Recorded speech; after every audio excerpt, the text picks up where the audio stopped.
live. Hello, everybody can see us. Welcome to the final event of the Friday programming for Roll20Con. I am very excited to be here playing a very scary game that I have wanted to play for quite a while. My name is Celeste Conowitch. I'm going to be your warden, your storyteller for today. And, before we get into the admin, let's meet the rest of these wonderful people around here.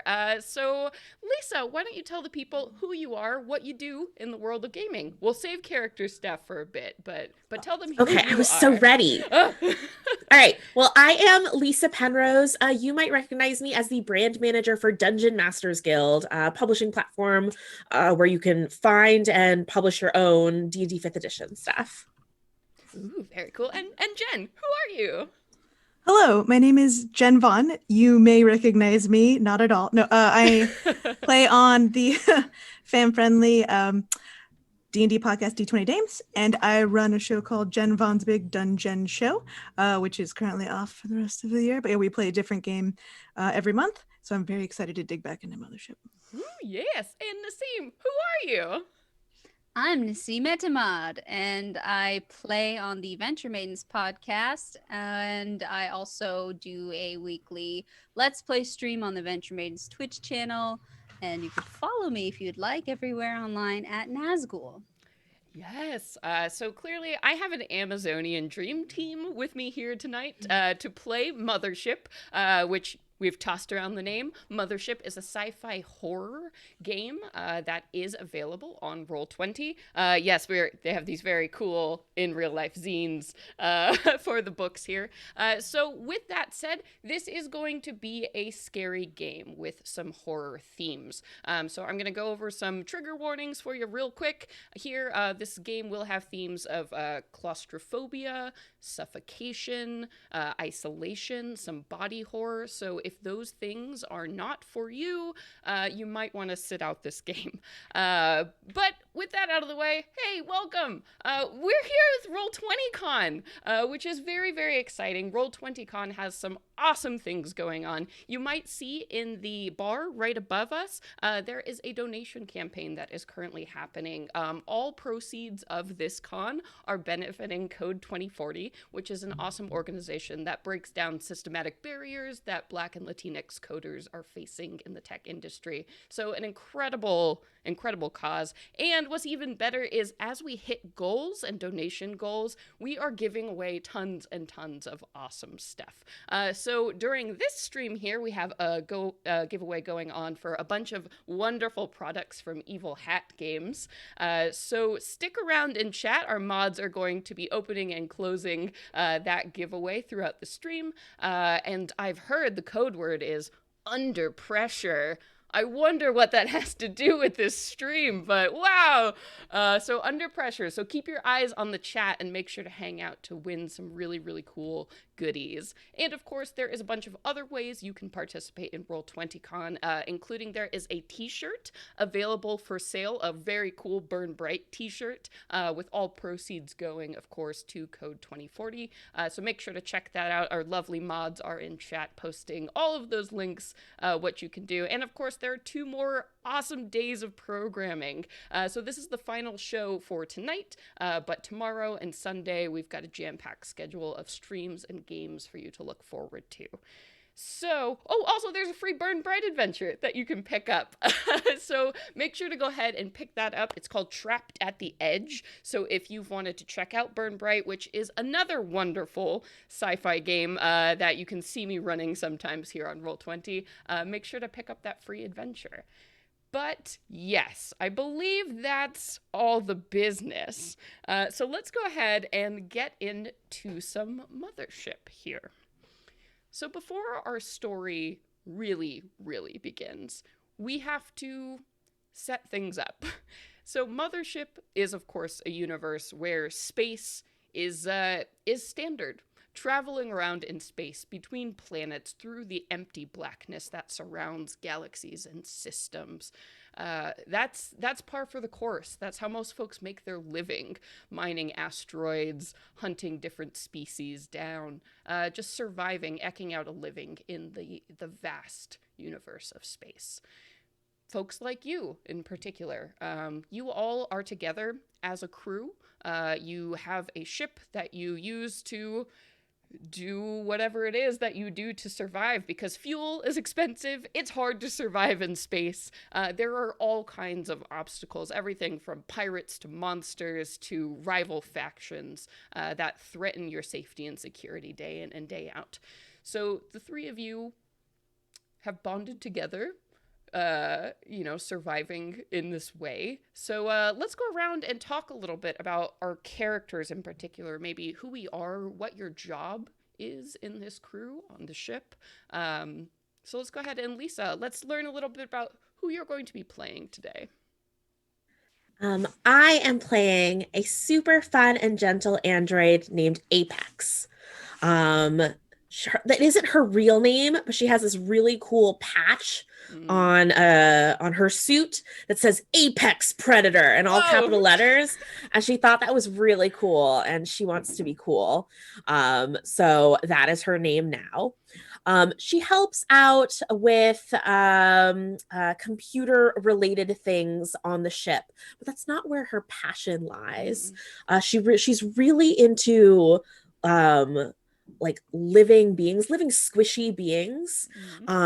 Maybe if Chris was ever had like an injury and Apex tried to help it out, she was just like so enamored by how soft and volatile your insides were, and I could only aspire to be that cool. So I'm also very good at art and theology.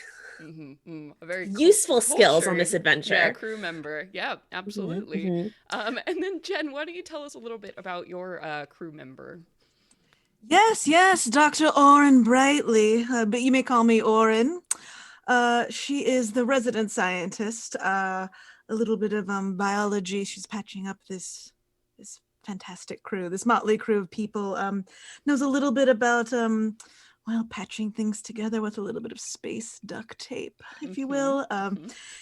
She is known to carry around a bent wrench scalpel occasionally, like attached to her thigh, and she is wearing a full bodysuit. That's what a bodysuit is, Jen. A bodysuit. But it's really full bodied. It's really full bodied. Yeah, she's got curves and swerves. And her patch says powered by coffee. And in fact, she has jury-rigged her suit. So it actually has like this rich chocolatey brown color at the beginning of the day after she's had coffee. And then it slowly changes color throughout the day as her caffeine levels go down to a silvery bodysuit.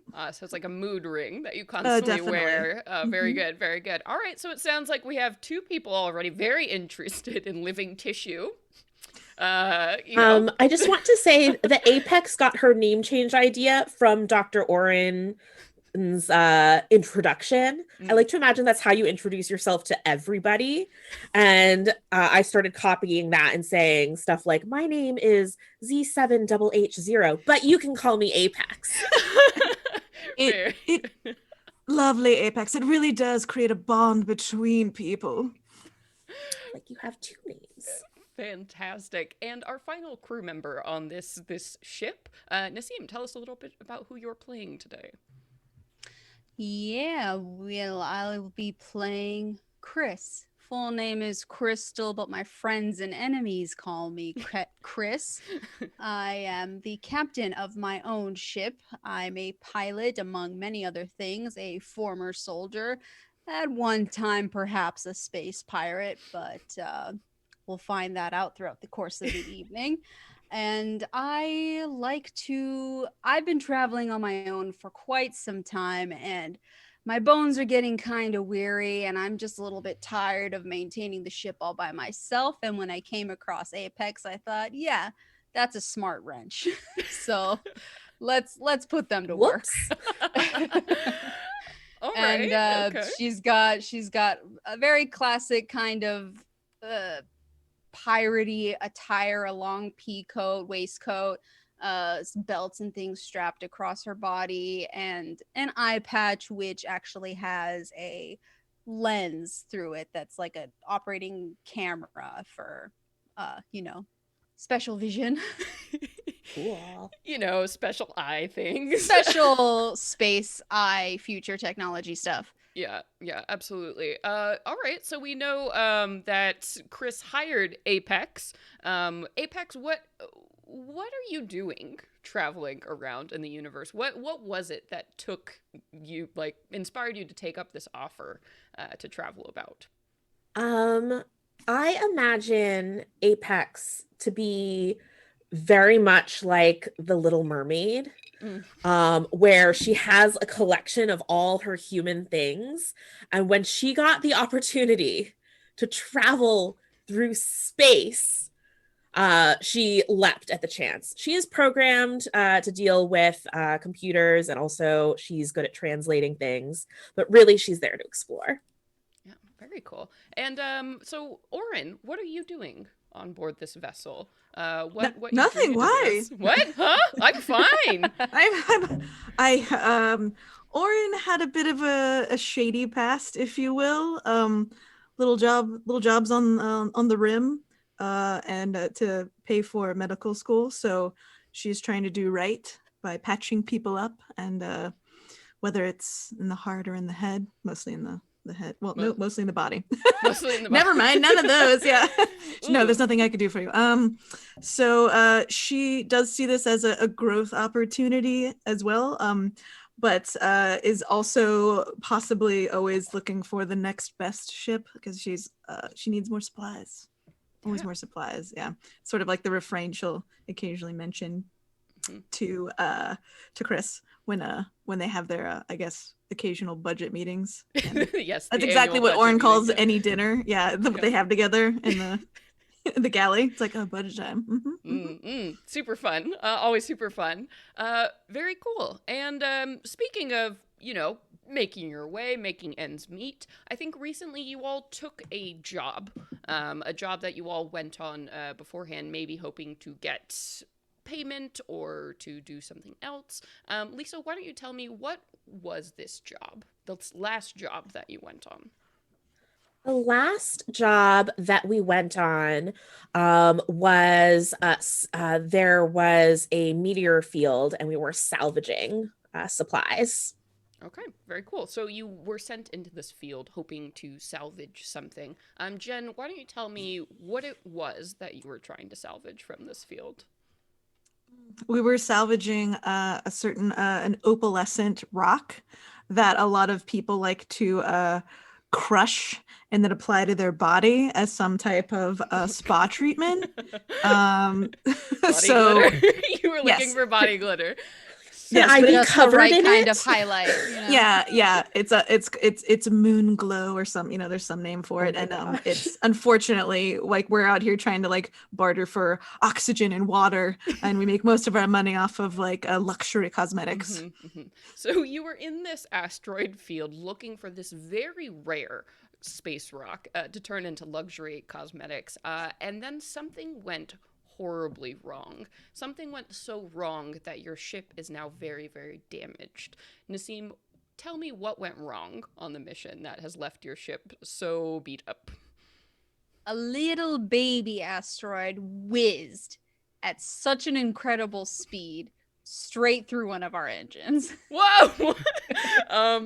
Oh my gosh. So in a completely freak accident, this tiny chunk of space rock, this comet that you had not anticipated, had burst through the hull of your ship, completely destroying one of your engines. Now you do have some backup power, and that backup power was just enough to basically pick any location that you could get some kind of repairs done.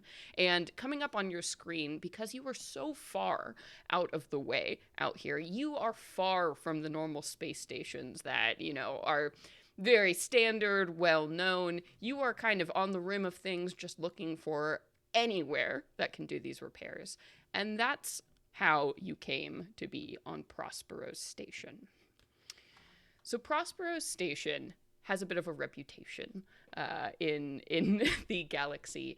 It is a rough and tumble station where anyone could make a buck, and in fact, a lot of people often do in some very below the table sort of ways. It is a station that is basically moments away from anarchy at any time as different criminal organizations fight for control of this station. This station is huge. Over 8 million people live on board. So we are talking the size of a very large metropolis here, all confined in this space station on the very edge of this galaxy.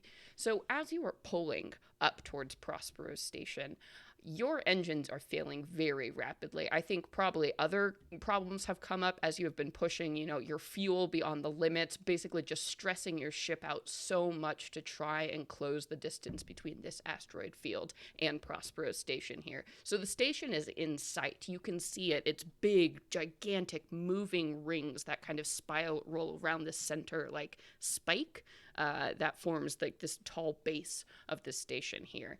I think you're going to have to make some kind of check to go ahead and push your engines here, like just so you can make it towards the docking station, which you can see is coming into focus.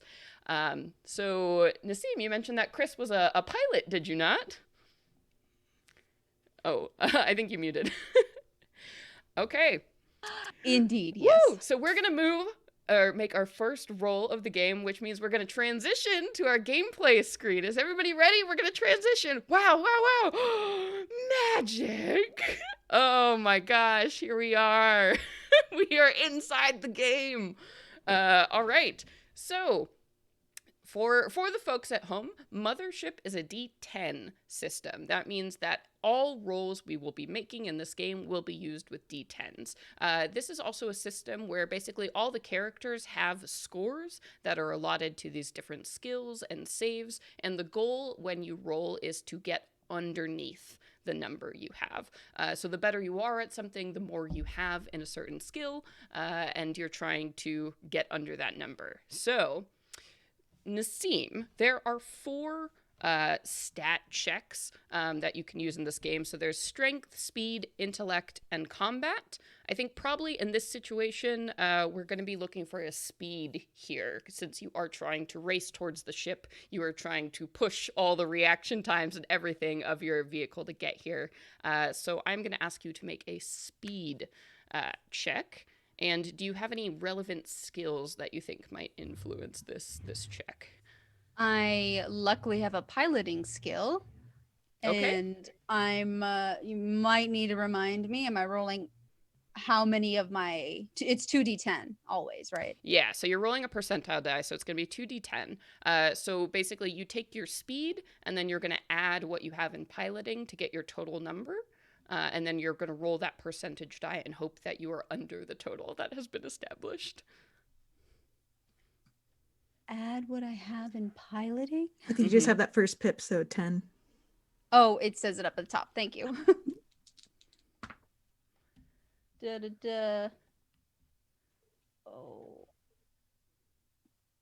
Oh, wow. 51. Okay, and what was your score? Oh, I have an advantage, right? Since I have it checked off as a skill. No, so with you, when you have the skill, you just get to add it to the total. So unfortunately, you are not rolling with advantage in this situation. Oh, right. Okay. My skill is 47. Okay. All right. So you were so close. So I think, what are Apex and Orin doing in this moment as Chris is trying to pilot the ship towards this station? Apex is sitting there with just like, at least we have lots of these shiny human rocks. And she's like applying moon glow to herself. Yes. So all of her metallic surfaces are like holographic. Oh, good. Again, Orin is just like, I said you could have the amount that you would, be paid, but you just, okay, yes, you're going to leave it. Okay, that's fine. More is better. Dr. Oren has her bent wrench scalpel, just kind of like checking all the control panels just to make sure there's no spark, because she knows that Chris is 100% focused on trying to hit the target. So just in case, Just in case. Just in case, yeah. But also nursing a cup of coffee, and it actually has a couple thigh pads too. They're magnetic, so the coffee travel mug just hits and attaches to the thigh. So I she's need always got this it. suit. I really do. It's a need very this good suit. All right. So as you all are, you sort of in this cockpit space, while Chris is just so focused on piloting this in. Chris, you are certain that you have squared everything up. You are heading right towards that dock, towards that that runway space where you can see that very large gate where other ships are moving in and out of this big airlock docking port. And just as you are about to close and land that space, you feel just this jitter come from your engine, and everyone just gets thrown, I think, as the gravity on your ship just gets thrown out of whack, and you find yourself spinning towards this gate here. So instead of straight in, you are rotating, and you cannot stop yourself. Your stablers are beyond gone, and you come closer and closer and hideously closer to the big steel gate that forms this ship, and you all hit with this impact and just this horrible grinding sound as your ship is just screeching along the edge to kind of spiral like a disc into this loading bay. And you can see from around you other people in the cockpits of their ship are just staring at you wide-eyed, people are giving you the finger. People are yelling at you from inside as you are just hideously mangling the edge of this bay. And as you finally painfully slide into this docking space, you feel your ship freeze up as maybe some kind of gravity or tractor beam from inside the ship has now stabilized your vehicle, and you hear a siren sound coming from outside as you see this little hover car, tiny spaceship pulls up to you with this big flashing siren on top of it, and beaming in over your comms you hear rogue vessel, we are taking control of your ship, please turn off all systems, do not resist.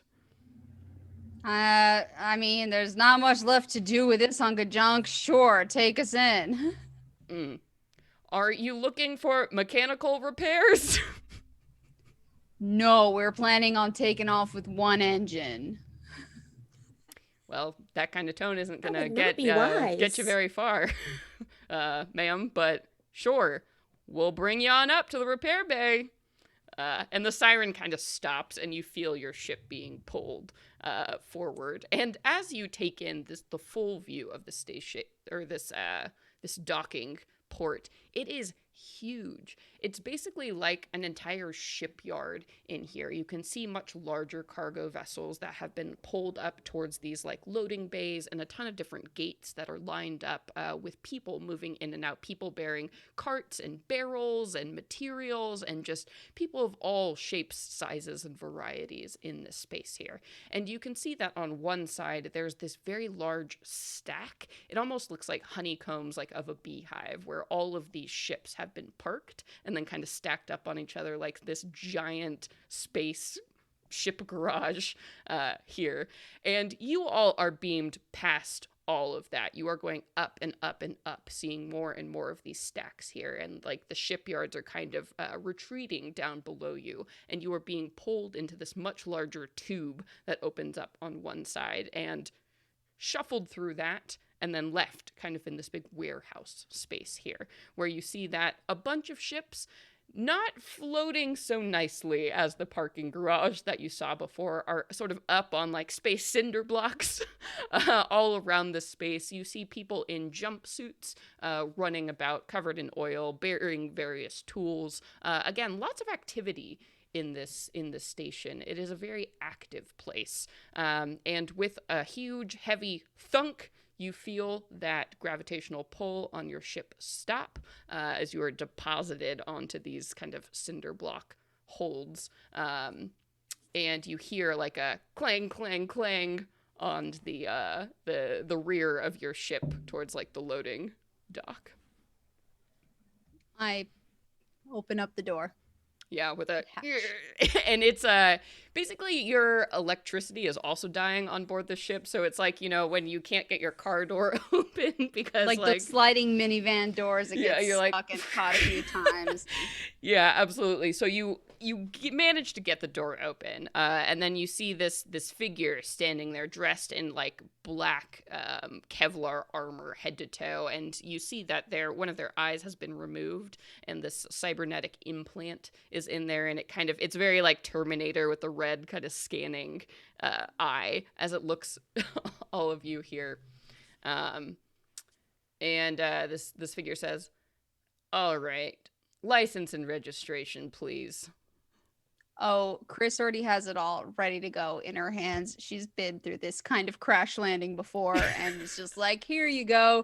We'll be waiting around the corner. I'm sure it'll be a few hours, I assume. No. This is Prospero's station. I'm not sure what kind of other stations you've been to, but we have a whole program here, and this just isn't gonna cut it.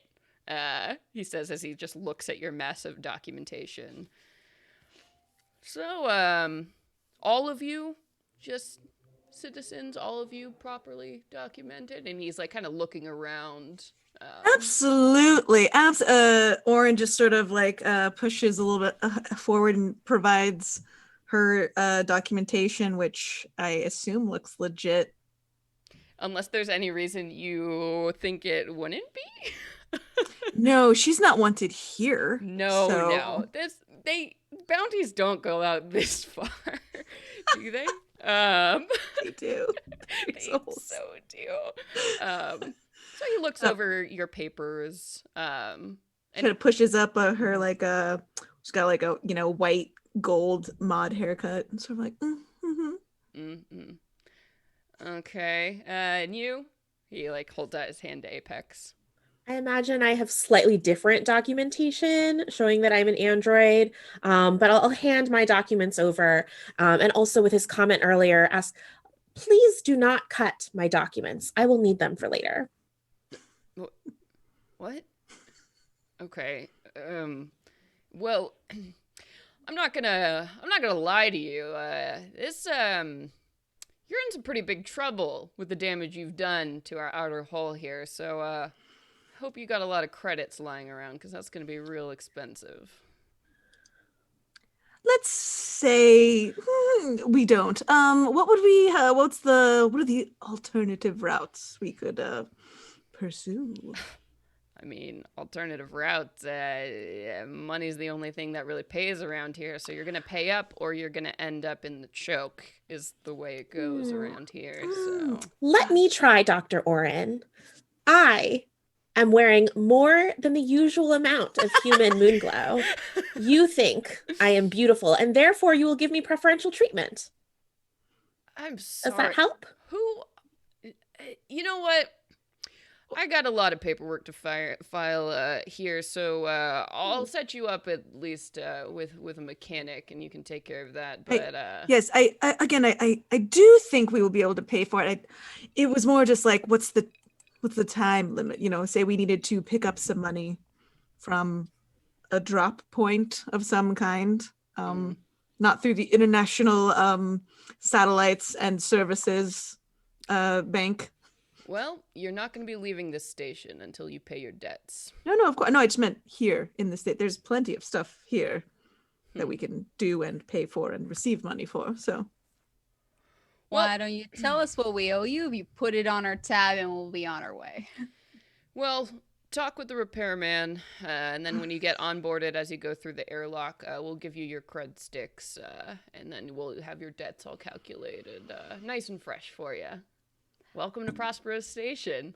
And he kind of like smacks your damaged hole, and there's this resounding like crunch. He's attacked our ship. Yep. And he kind of strides away, gets back into his like little one-man vehicle, and takes off and heads back out into the main area of traffic here. So you have probably a couple minutes between yourself before this repair person arrives. What are you all doing in this moment? I mean, we've got a lot of the rocks to collect and take. Were we dropping it off somewhere here on Prospero Station, or this was like we needed to gas up and fix the ship before we move on? So this was the only place in any like reasonable amount of distance where you could fix the ship. So I don't think it probably would have been the destination for the rocks, but I mean, there's a lot of people here. There could potentially be a market. Oh, I yeah. imagine we can find some buyers here, and Chris is actually going to pop back into.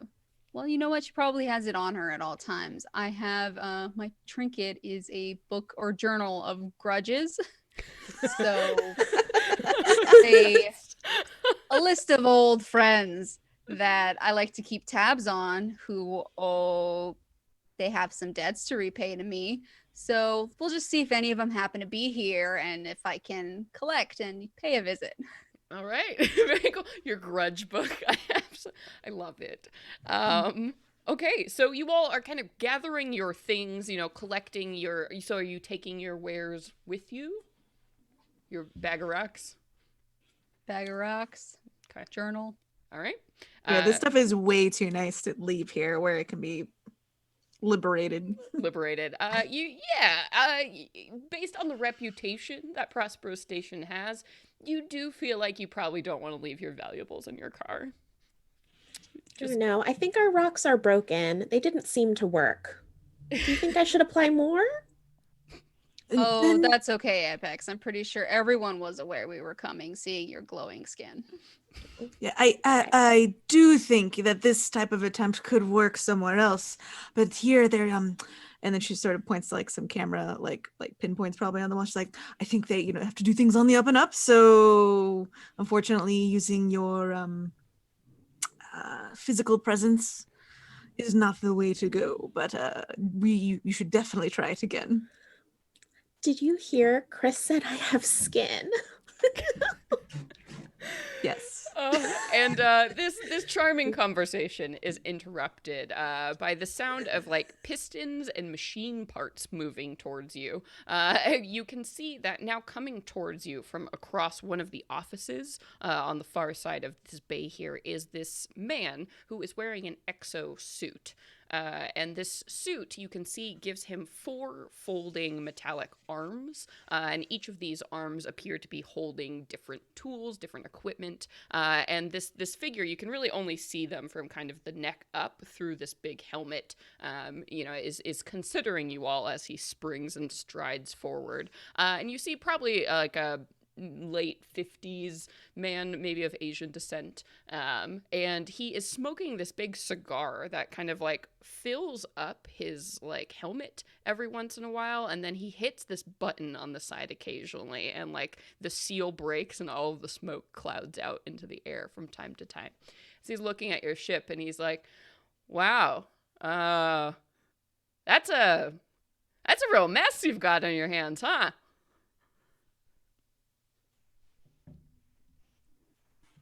Yes. Right. And you want us to fix that. He's kind of looking over the whole thing despairingly. Why, you think you can't? No, we can do it. We can do it, especially if you have the credits. Loshi is the name. Welcome, I guess, to Prospero's. I heard you made quite a stir, quite an entrance. Yeah, normally we try to fly under the radar, but, accidents happen out in space, and... Thank you for noticing. Right. But this one here slaps a hand on the back of Apex. Just couldn't help but make a grand entrance. Yeah, okay, all right. Well, yeah, we can fix her up. It's probably gonna take a lot of damage. I mean, just exterior stuff. I mean, I have to get in there to get a real estimate, but if I had to say, I could probably do it in a day or so, maybe 2. Again, that depends, of course, on the credits, and then of course there's the docking fee.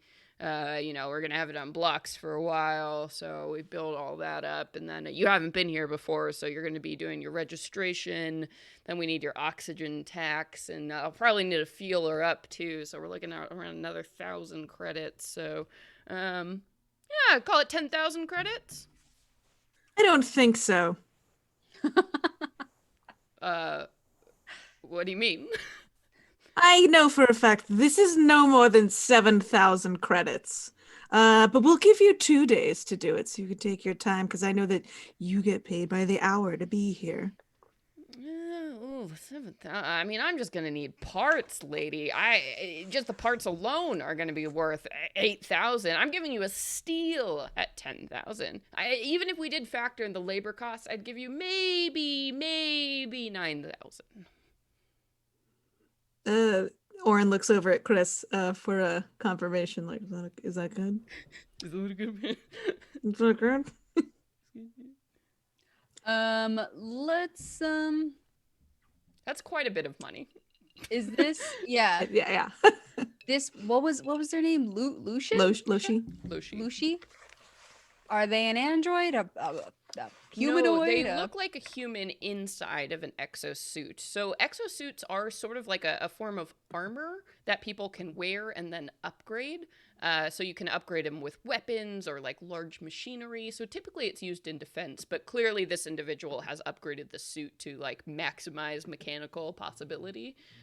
So it's pretty expensive having an exosuit and maintaining this. So this person has some status, some wealth. The fact that they're just casually walking around in one of these suits. Oh, okay.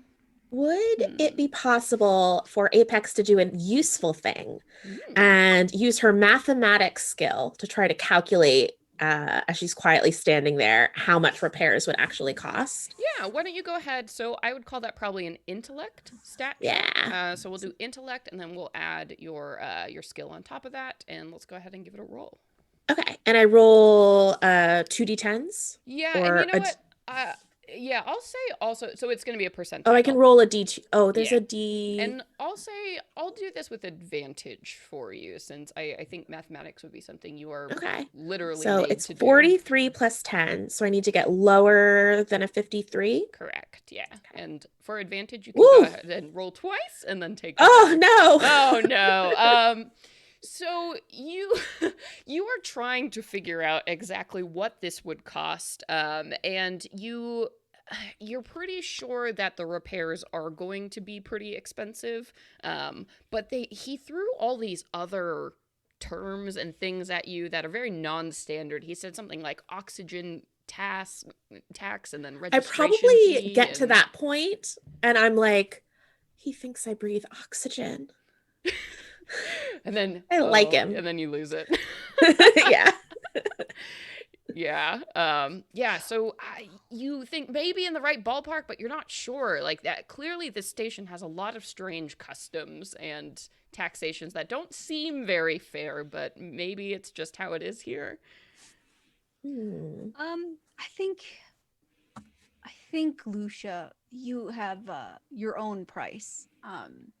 Maybe there's all these other taxes and stuff for the business and the oxygen, but maybe there's someone special in your life. You've been wanting to tell them they're special and you're not really sure how. Maybe we can help you. We have some new goods that we've been mining out in the asteroid field over yonder, and we'd be willing to cut you a deal if you've been looking for that special something for your special someone. He kind of holds back a strangled laugh when you say that. And he's like, look. I like you. I like all of you. You're a little weird, but I like you. I feel a kinship with you. I'll go ahead and reduce my repair fees by a bit to help you out, especially because I know they're going to peg you for those credits for damaging the hull there too. But a lot of those fees, that's the way it is on Prosperos. There's nothing I can do about that. So my suggestion is you go through processing and you get yourself some jobs. There's a lot of work. going around at this station. I hear that Colonel Antonio is always looking for folks. He guards the point down to the choke, and things have gotten real rough down there. So maybe you can get some work with him, work off the credits, and I'll keep your ship up on the blocks for a few more days. Give you a little bit more time. How about that? Well, Thank you. yeah, I think we can accept that. What is this? What is this special romance rock that you're talking about? What's going on with that? Listen, Loshi, when we receive the ship in tip-top form, you'll receive some as a tip. Okay. You could, and you don't have to give it to anyone else. You could just cover yourself in it. No judgment. Yeah. My 1-year anniversary is coming up. Maybe make it special. Sober and sparkle. I do hear that rocks are the first anniversary gift. So. Right. Or Okay. dust. Well, I don't want to, cause any problems. So, you just head on right through there, down through those big doors. You'll get into processing. They'll get your cred sticks, and they'll get you all fixed up. This seems like a very stressful situation.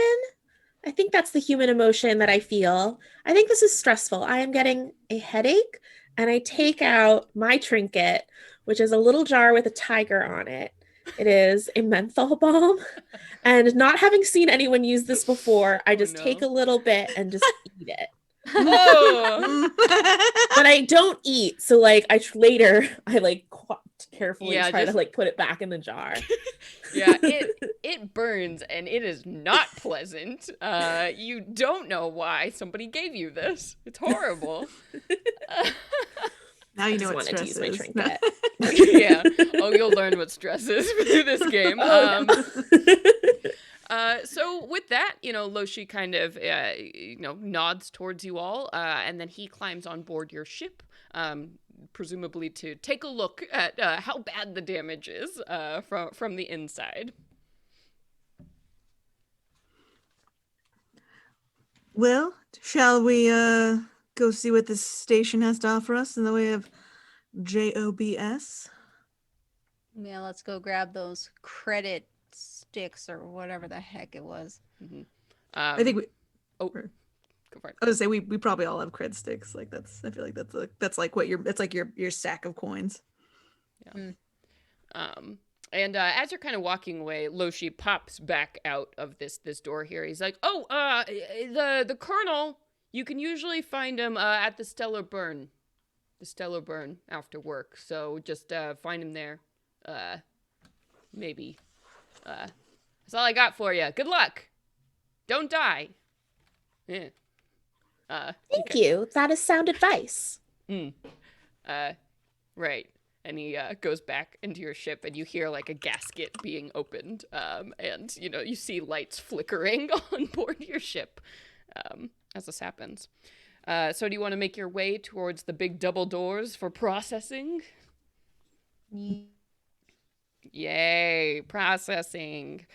So you pick your way through all of these ships that are kind of scattered about here, and every once in a while, drawing the glances of the mechanics who are running about here. They seem to whisper and look at you. You get the feeling that maybe news travels very fast on board the station, as people are gossiping about you as you are walking by. And you head toward these big double doors, and when you open them up, you see that there is a large kind of entryway hall here that is this multi-tiered, almost ballroom-looking building. And from the level that you are standing on, you can take stairs downwards towards these very, very long lines of people who are waiting for their turn at these little kiosks where they have people in windows, checking paperwork, and you see some people who are allowed to move through the lines go off into one door, and other people who there seem to be some problems are led towards a different door. So it's a bunch of people just waiting in these big lines. We head to space immigration. Yep. Here you are. So you all getting in a line? Yeah. Looking around, is it a pretty obviously there's lines everywhere, but are all the computers occupied by employees? You don't. Well, you would probably see like ATMs and things like that, scattered around. Maybe things that you would recognize as like phone or like communication panels. But there's nothing here that looks like a full computer on this side that people have access to. You do see that there are terminals behind the desks that people have, and there's thick fencing that is separating you from that area. All right. We don't like thick fences, but we'll we'll wait patiently in line for now. We'll find an ATM somewhere else. Okay. All right. So you wait in this very long line. It is arduous. It is annoying. But you finally make your way up to the front desk. And once again, you have to take out all of your paperwork. And, you are slid over these little kind of chip-like devices about the size of a poker chip. And the woman who's helping you says, these are going to be your cred sticks while you're here. They are exclusive to Prospero Station. Do not lose your cred stick. If you lose your cred stick, you can't buy anything. You're going to be sent down to the choke. You understand me? You do not lose your cred stick. We will not give you a new one. We do not lose our cred sticks. If we lose our cred sticks, we'll be sent down to the choke, and we won't be sent a new one. We understand. That's right. Okay. All right. Well, then everything looks good. So just head on off to the clean room over there. Oh, I'm sorry. Do you have any contraband on you? It's better if you tell me now.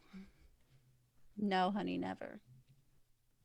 Do you all have any contraband on you? In terms of equipment stuff, what they are specifically looking for, let's see, laser cutters, explosives, signal jammers, contagious bioweapons, EMP tech. Do you have any of these things on you? I do not. Okay. Is caffeine a bioweapon? Orin says loudly. And the woman behind the desk has no sense of humor, and she just stares at you until you stop. Yeah, she apologizes immediately. I did not mean to make this person's job worse. All of these people look so tired, and so she waves a hand towards you to head off. You think I could get a human stamp just on the side of my documents? I just want one for my collection. No. Oh, okay. Go to the line. She scatters you off towards this clean room line that you have to wait in. And you never do. Should I be concealing my ultra heat emitter? Ultra heat emitter? I don't believe that is on the... I have a very specific list in this module of contraband. Okay, because you said laser cutter, and it's not quite that fine. It's like a little gun, but it still cuts things with heat. I think a heat cutter is probably fine. All right. I'm happy with that. The guards look at it suspiciously, but then are like, meh, whatever. You think people are trying to smuggle on much worse all around you.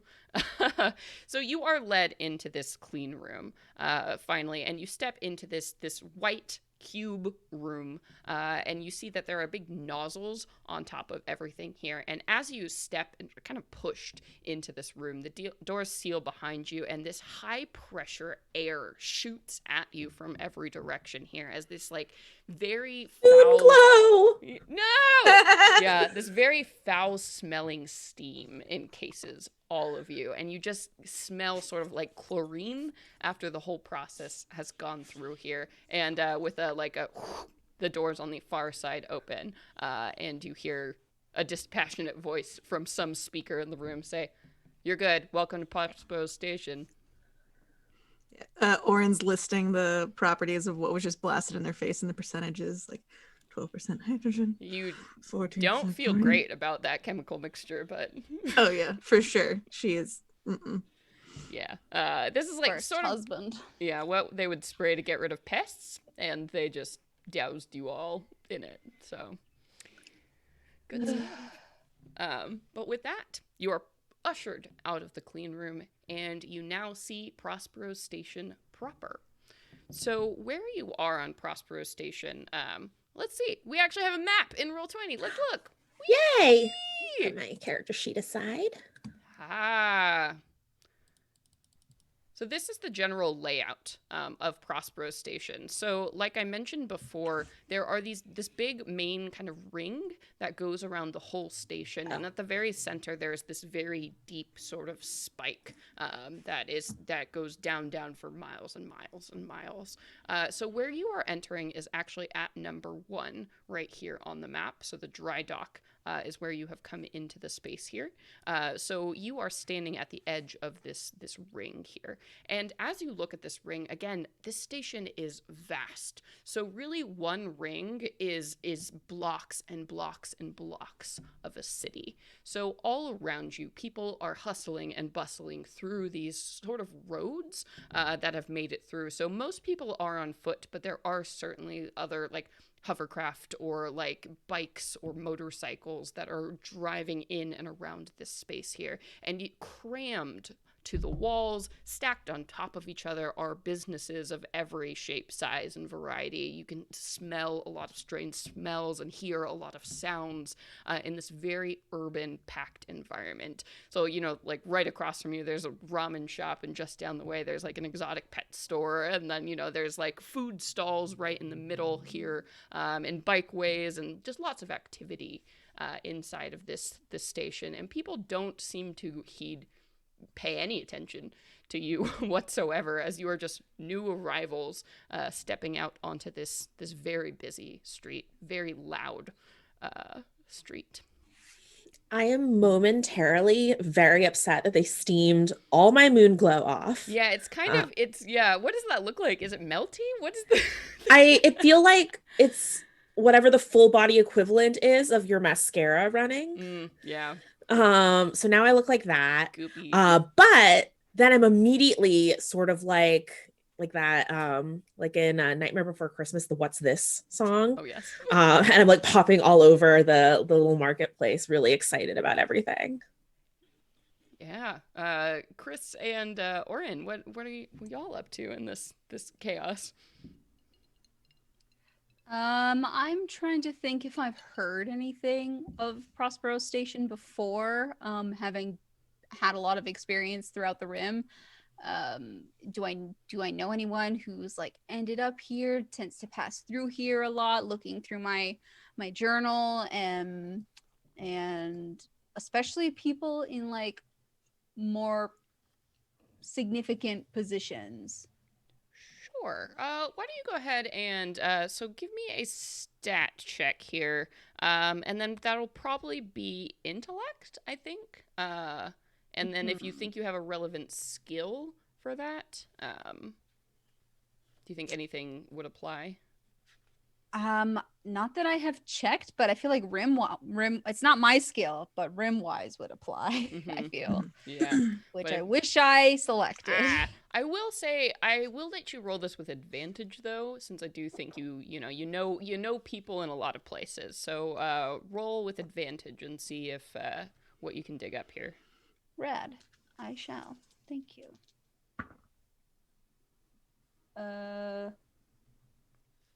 Well. Oh, advantage, right. Yeah, roll twice. And then take... Naseem, you should roll in Roll20. Oh, right. Well, I mean, I did it already. Should I do it again? Okay, next time, roll in Roll20. Okay, so I'm not adding the skill then, I guess. And you said intellect, which my score is a 46, and I rolled a, I guess, 17. Okay, that's pretty good. Okay, so with that, I think you're scouring your brain for what you know about Prospero Station, and the problem is that the leadership of Prospero Station seems to change, like, very, very quickly, because there are so many criminal factions that are interested in a station that is so remote and so far out here. But you do definitely know that there is a presence that you've heard of. They're called the Novos, which is sort of the crime organization that has like the strongest hold right now on Prospero Station. And you know that they're led by somebody named Yandy.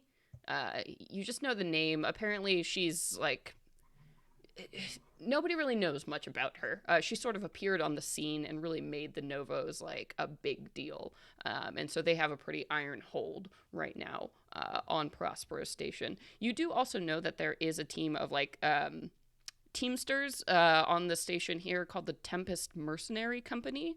That they are sort of the more official, like, kind of calming force next to the Novos. But again, they're mercenaries, so it's not like, you know, they're not the law and order. But those are the two big factions that kind of have a grip right now on Tempest Station. So I think you probably would know somebody from the Tempest Mercenary Company if you've worked as a soldier.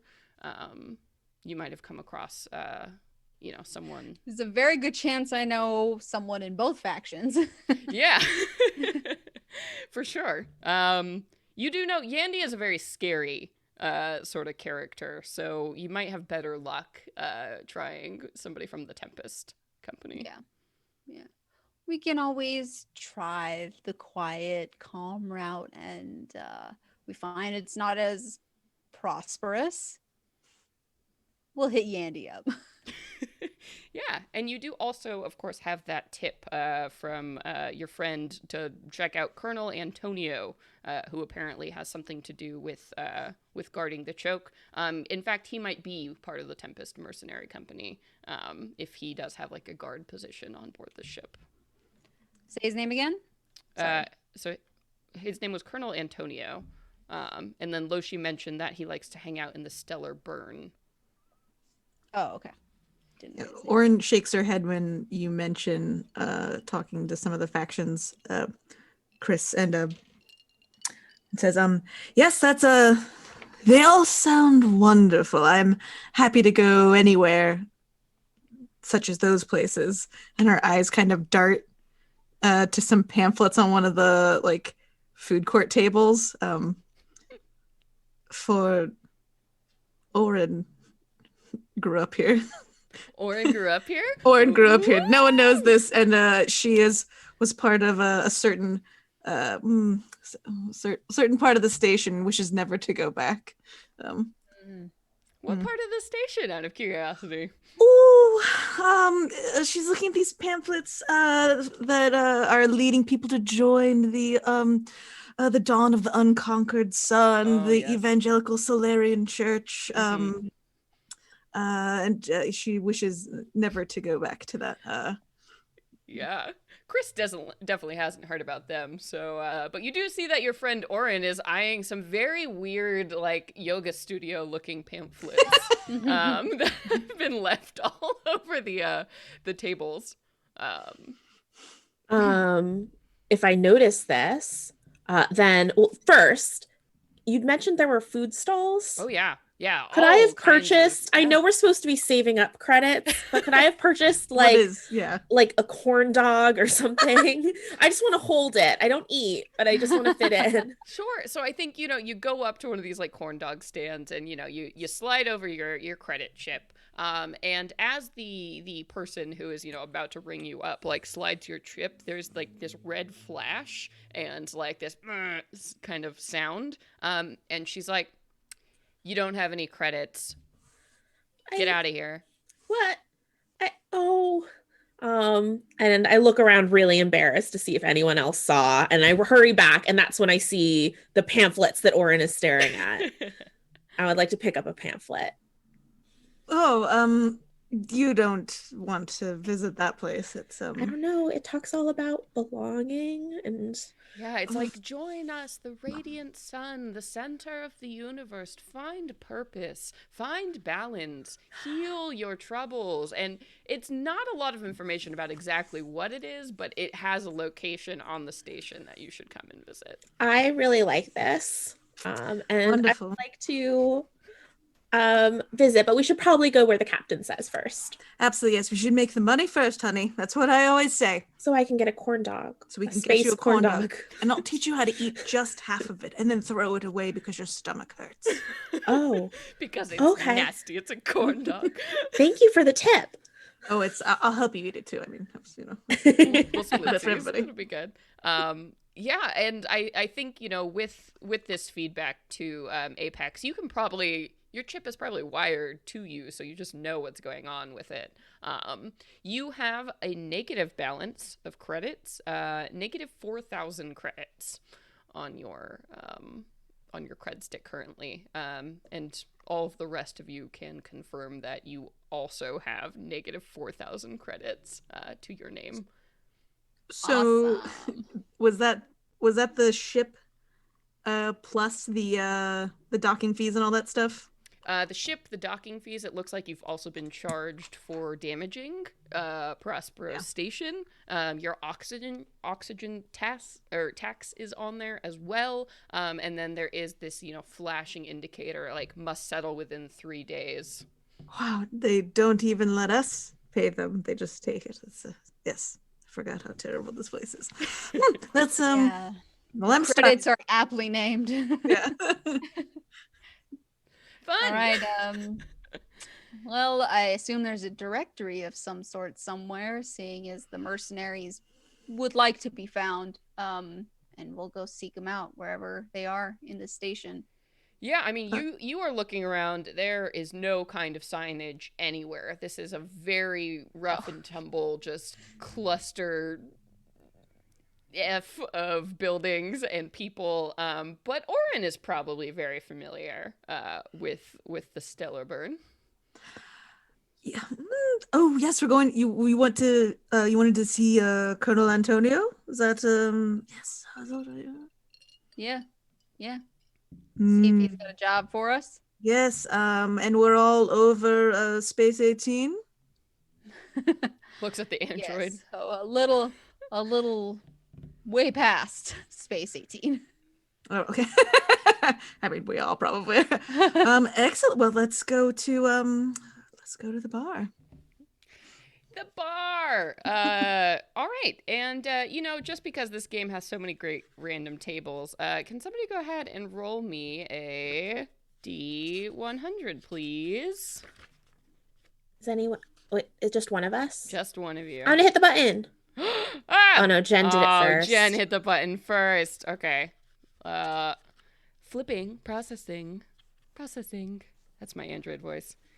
Hey everybody, thank you so much for hanging out, by the way. Make sure to be tuning in and keeping your eye on chat. We are running some awesome giveaways right now. And don't forget that all donations to the Tiltify campaign up above benefit Code 2040, which is an awesome organization that helps break down barriers that Black and Latinx folks are facing in the tech industry. So awesome stuff. And when we hit donation goals, we give away more stuff.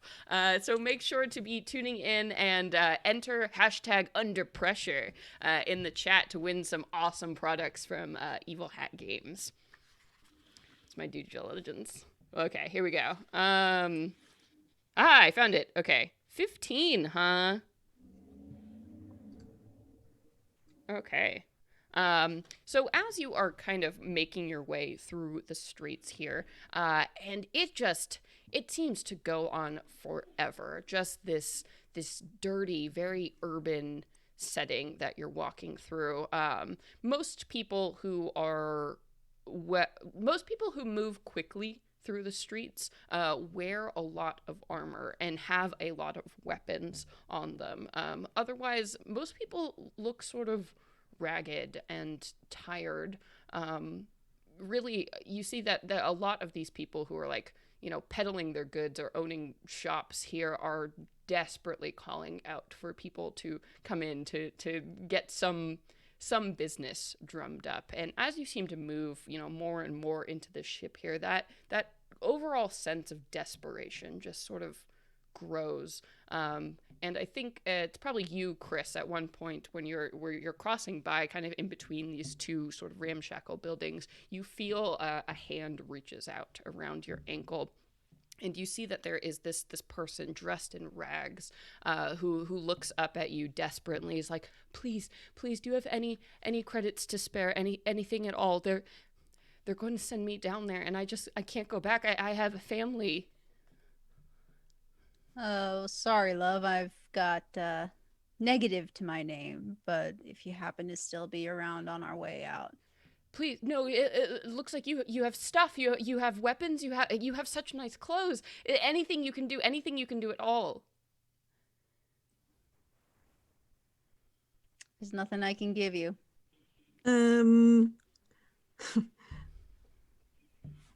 Orn is gonna pull a stim pack out of her examination bag and hand it to them. Oh, thank you. Uh-oh. Yeah, thank you. I could sell this. I could get some credits. Thank you. Yeah, I'm sorry. That's all. We owe someone a lot of money. So, but Yeah, and this person, clutches it kind of protectively to their chest, and you see it kind of throws a rag over it and looks around before anybody else can notice, and just nods and it smiles up at you gratefully before kind of retreating back into the shadows. And you can continue on your way. You see the stellar burn long before you get close to its building, because up above, just gigantic neon signs. Imagine like Vegas, like all these like light up LED like dancing girl signs all above this place, and lots of like bursting, moving, bright colors like rockets and like people dancing and like big like palm trees and stars. Completely garish array of neon signs that like just stack on top of this building here. And you see this building is kind of built like a tower shape with lots of pillars out front here and sort of like gaudy fake plants that have been installed all around this outside edge. You see all kinds of people loitering in and around this club space here. You see lots of people in very scantily dressed attire, kind of parading around, talking to people, flirting with the crowd and passersby as they also hold these like neon spinning signs, like directing people to get inside the stellar burn. There's thumping music coming from inside. This is the most beautiful, sensational place I have ever been. Look at them flaunting their humanity. Yes, absolutely. There are a lot of people flaunting their humanity, catering to a lot of different tastes as well as you kind of approach. And, one of these individuals, a young man, will turn towards you and be like, "Looking for a good time? Step on into the Stellar Burn. 75% off overnights." We're looking for a colonel.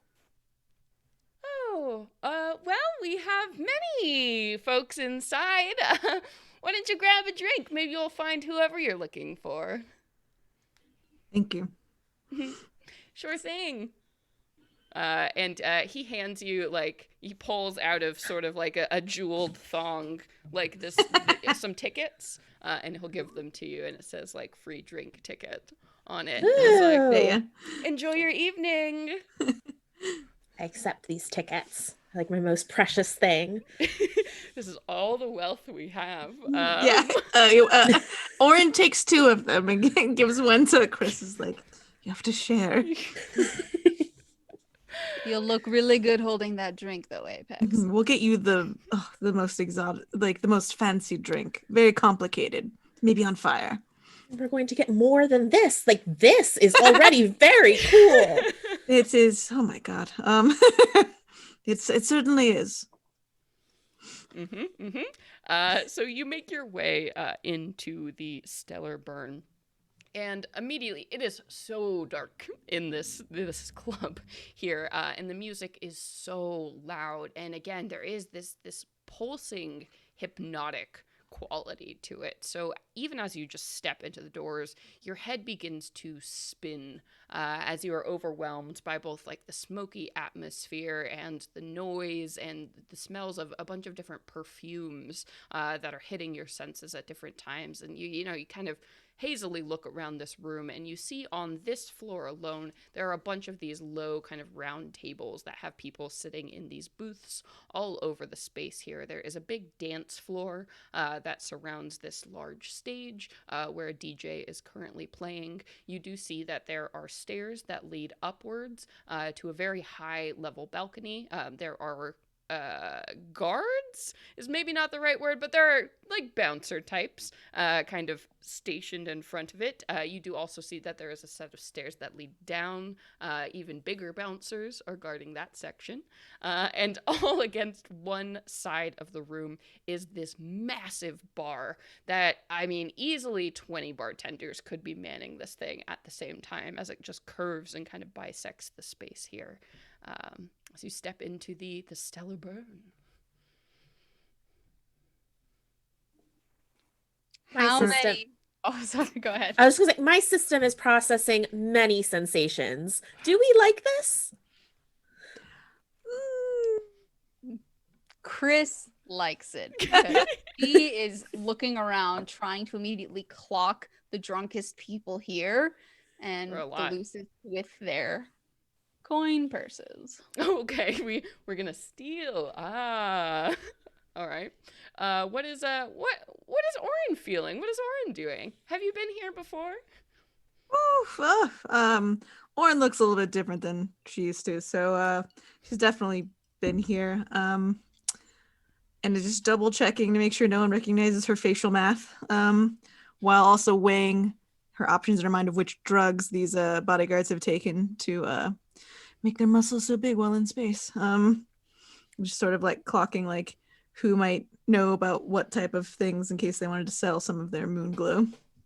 Yeah, definitely. I mean, honestly, you see a lot of different types in here. I mean, the Stellar Burn is really the only like real functioning nightclub on board Prospero's station. You know that other ones always pop up, but they're smaller spaces, and of course, you know, it never ends up working out because the Stellar Burn is the one who pays their dues to the crime factions to keep this open and running. A lot of business is done in the Stellar Burn, let's say.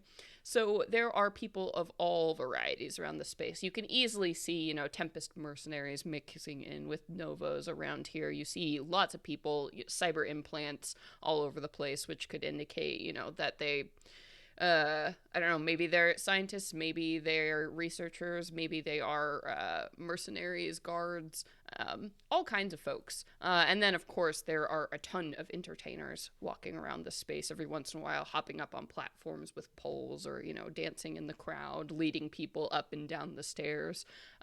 Just all sorts of people. So I think if there's anyone in particular you would like to talk to, they're probably going to be here.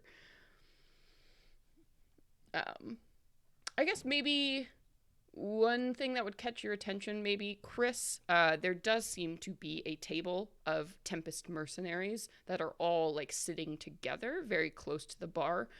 You've seen their, like, iconography before. It's sort of this, like, thunderbolt kind of pattern on these, like, deep blue jumpsuits that they're all wearing. So you can easily pick that out, I think, just because you're familiar with them. Oh, you muted. It looks like we got some of the crew here that we're looking for. Maybe we'll just go cozy up to them for a little bit for our first drink. Let's try it. Apex, stand Yes. next to me. Do you mind putting your arm through my arm? Okay. All right, thank you. It'll just make us look normal. Quite the couple. Right? I don't understand what's happening, but I'm using you as a shield. Don't worry about it. oh, okay. And like I leap in front of you. No. Oh. I'm an emotional. Protect. Oh. No. We'll just you know, you're my friend. We'll link arms. It'll be fine. Okay. But I probably see other people linking their arms, so I want to belong. What do we do with these? And I hold up the ticket. We could go trade them in for some liquid refreshments. Captain, I would do you want like to to do start? that. Do you want to start your talks while we go hit up the bartender? Yeah, and I'll hand you my ticket and be like, just give me the space whiskey. I It's would like purple. Space a whiskey. space Whatever's whiskey. in the well. Yes. What's really fun is that I have a menu here of some just incredibly interesting things you can find at the bar. Oh, cool. Okay. Do we want to explore what is available? Yes, of Okay. course. So at the bar, you can buy chatter, which is basically it's food, beans, chat, grubs, and corn. Sounds good. You could buy a moloko, which is milk, synth mesk, hallucinogens. Okay. All right. So you want to hallucinate and have some milk.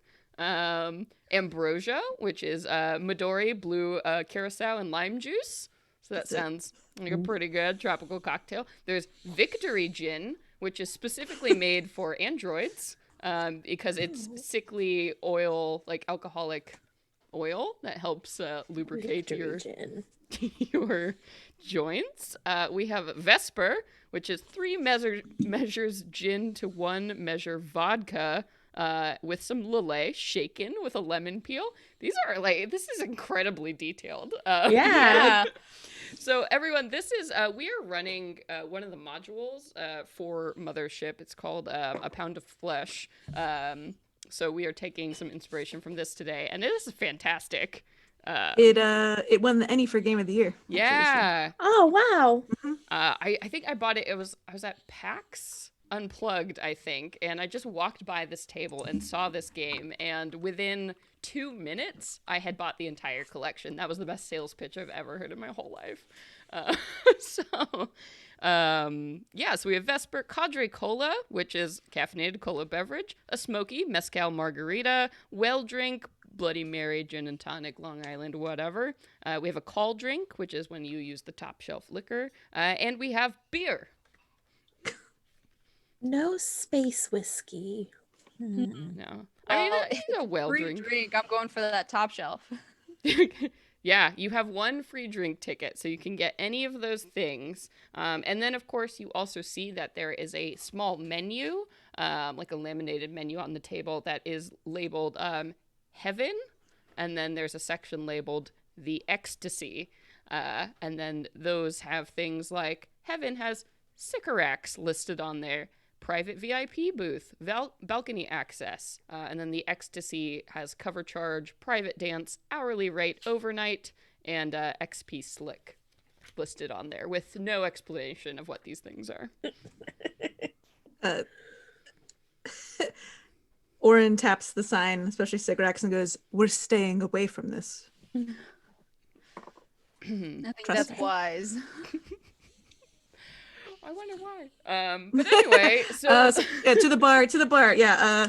Oren wants that ambrosia, and is gonna get some top shelf brown for Chris, and then And what is your best human option?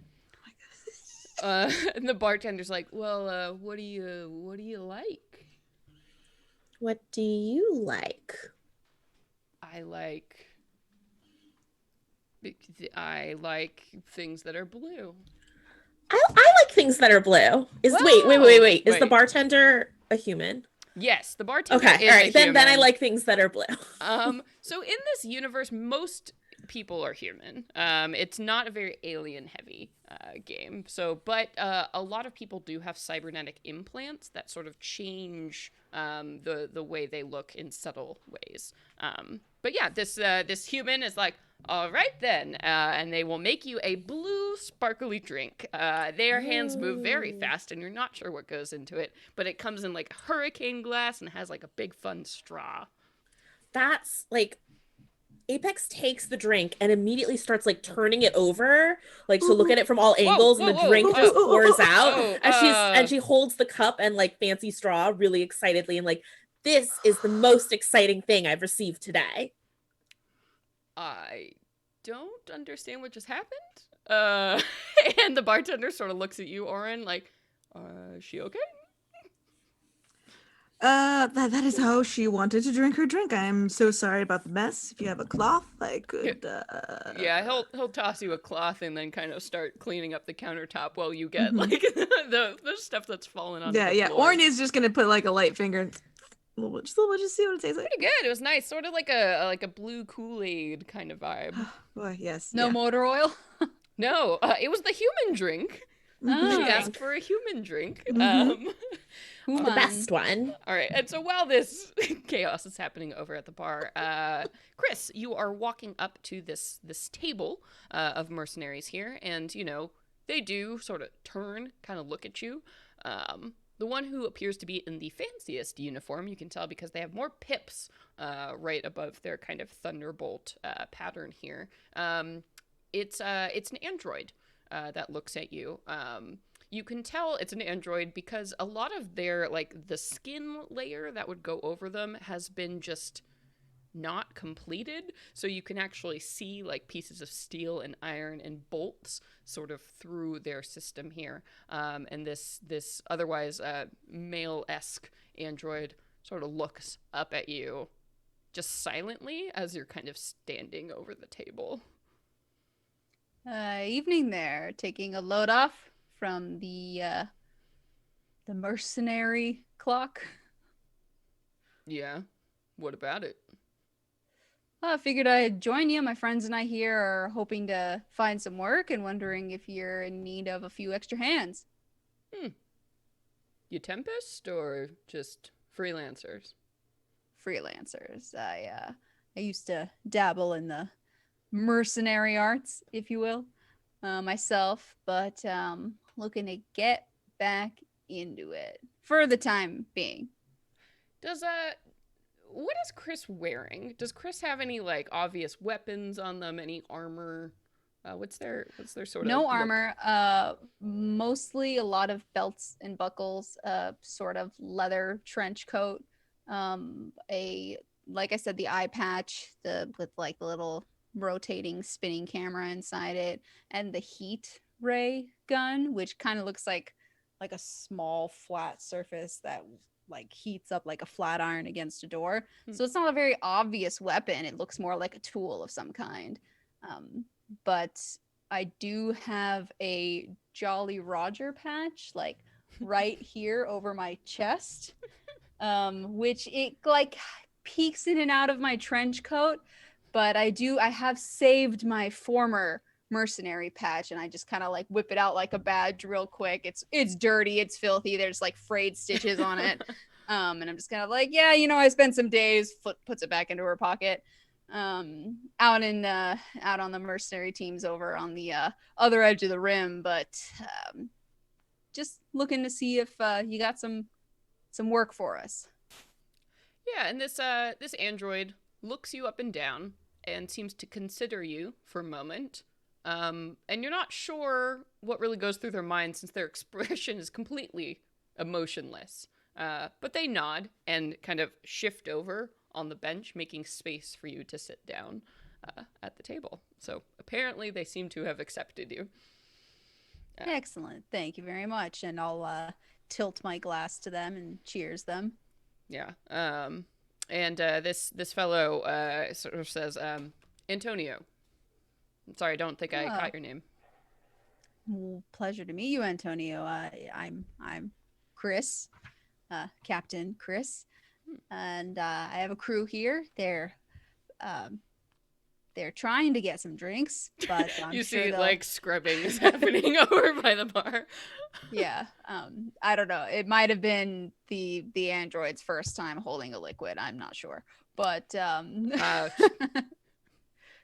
right off the line, huh? Yeah. But she's a smart one. She's come in handy many times. So yeah, I hear you guys do some good work. Oh, that's actually I've heard your name thrown around. Yeah, that's actually good to know. How are you all with computers, repairs, that sort of thing? Oh, not bad at all. I dabble. I'm kind of a jack of all trades, and but Apex there's the real whiz. Yeah.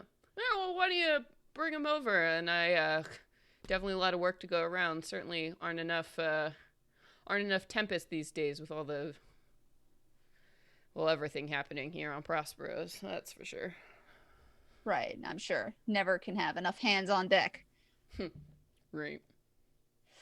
I'll wave over to Apex and Orn like, we got a seat at the table. Come on over. I proudly approach with my empty glass. Orin hands Chris her Shipmates. drink. Thank you very much. This here is Colonel Antonio, the star of the night. Oh, well, I wouldn't say that. Nice to meet you, although Chris has been telling me that you're looking for some work, which is sort of fortuitous, as things aren't going so well in our sector, and we could definitely use a talented group. So, please, Well, yeah.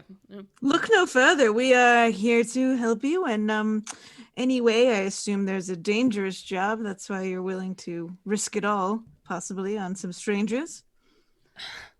Well, I guess you could say that.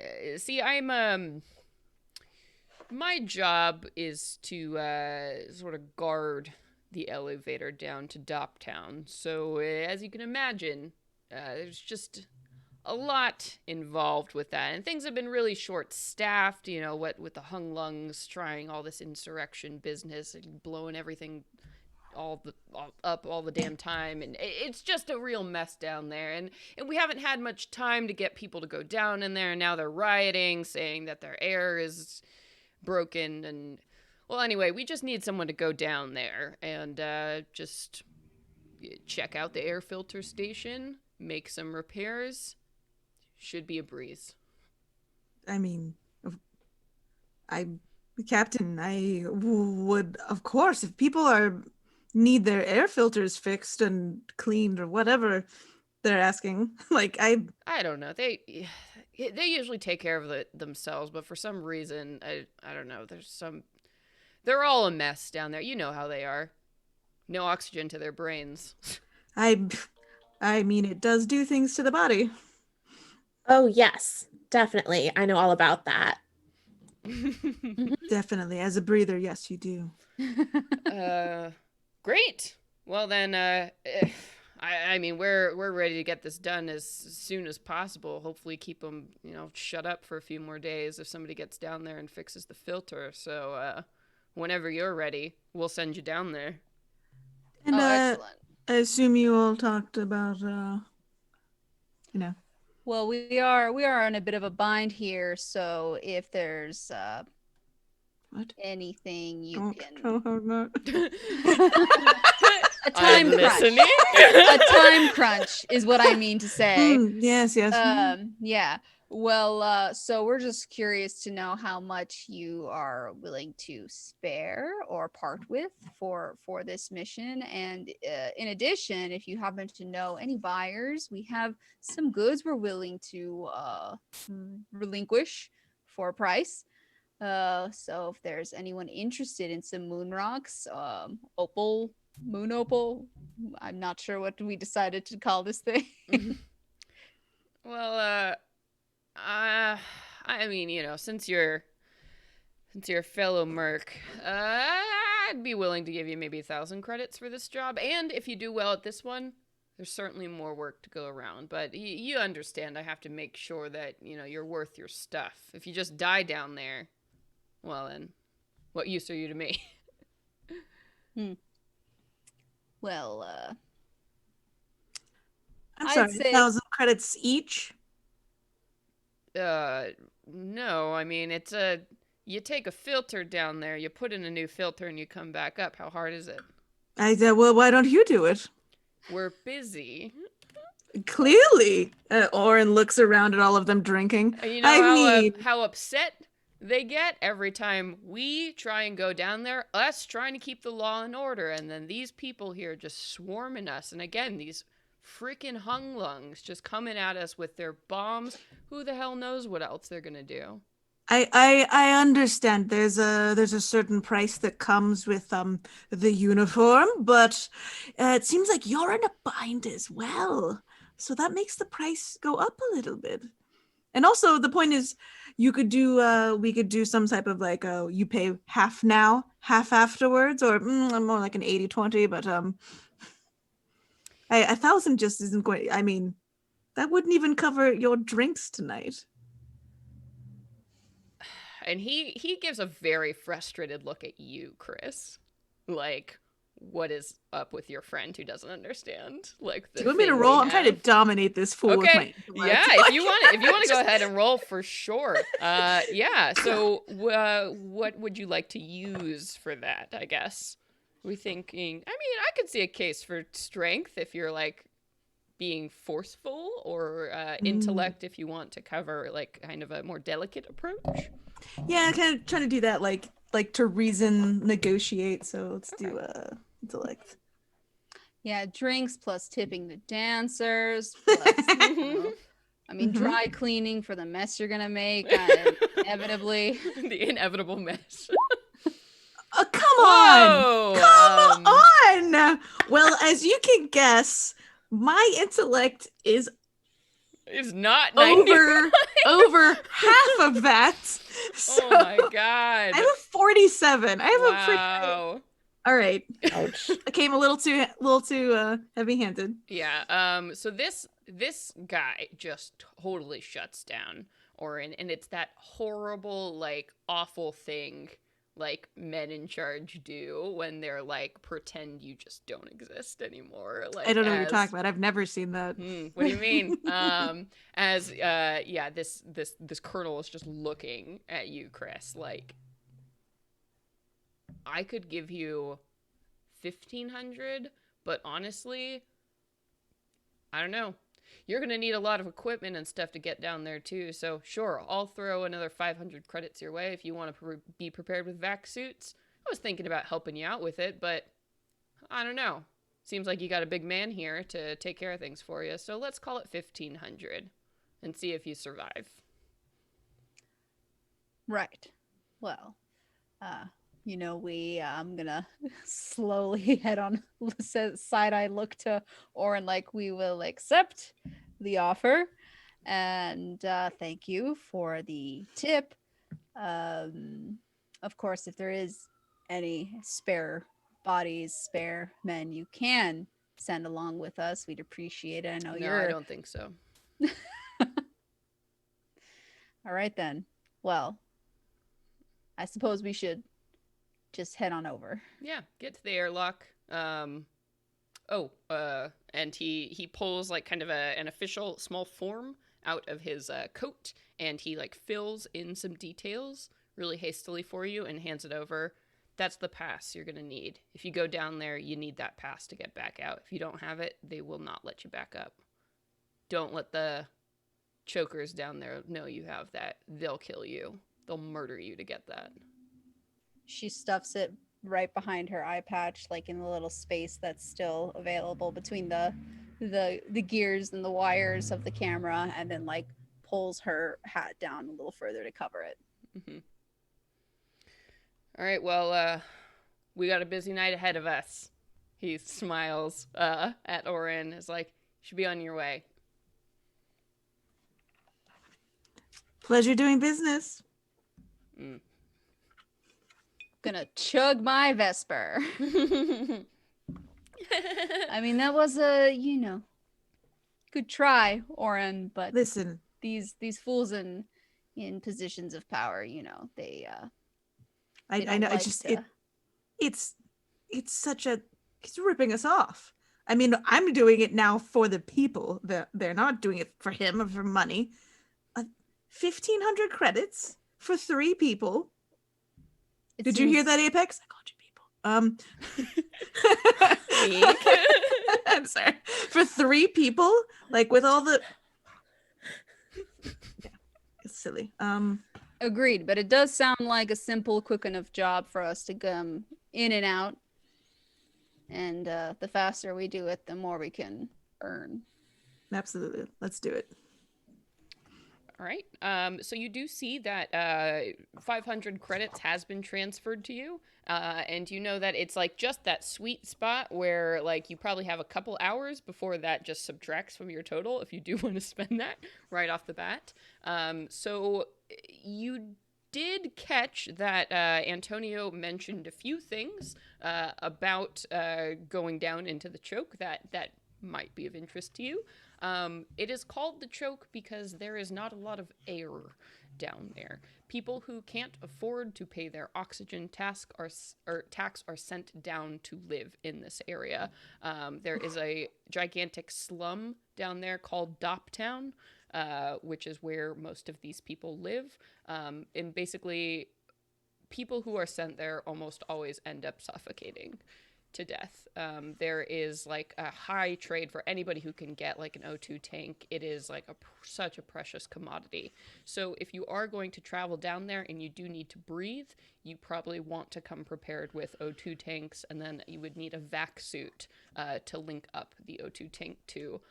So vac suits are sort of like spacesuits that would allow you to breathe.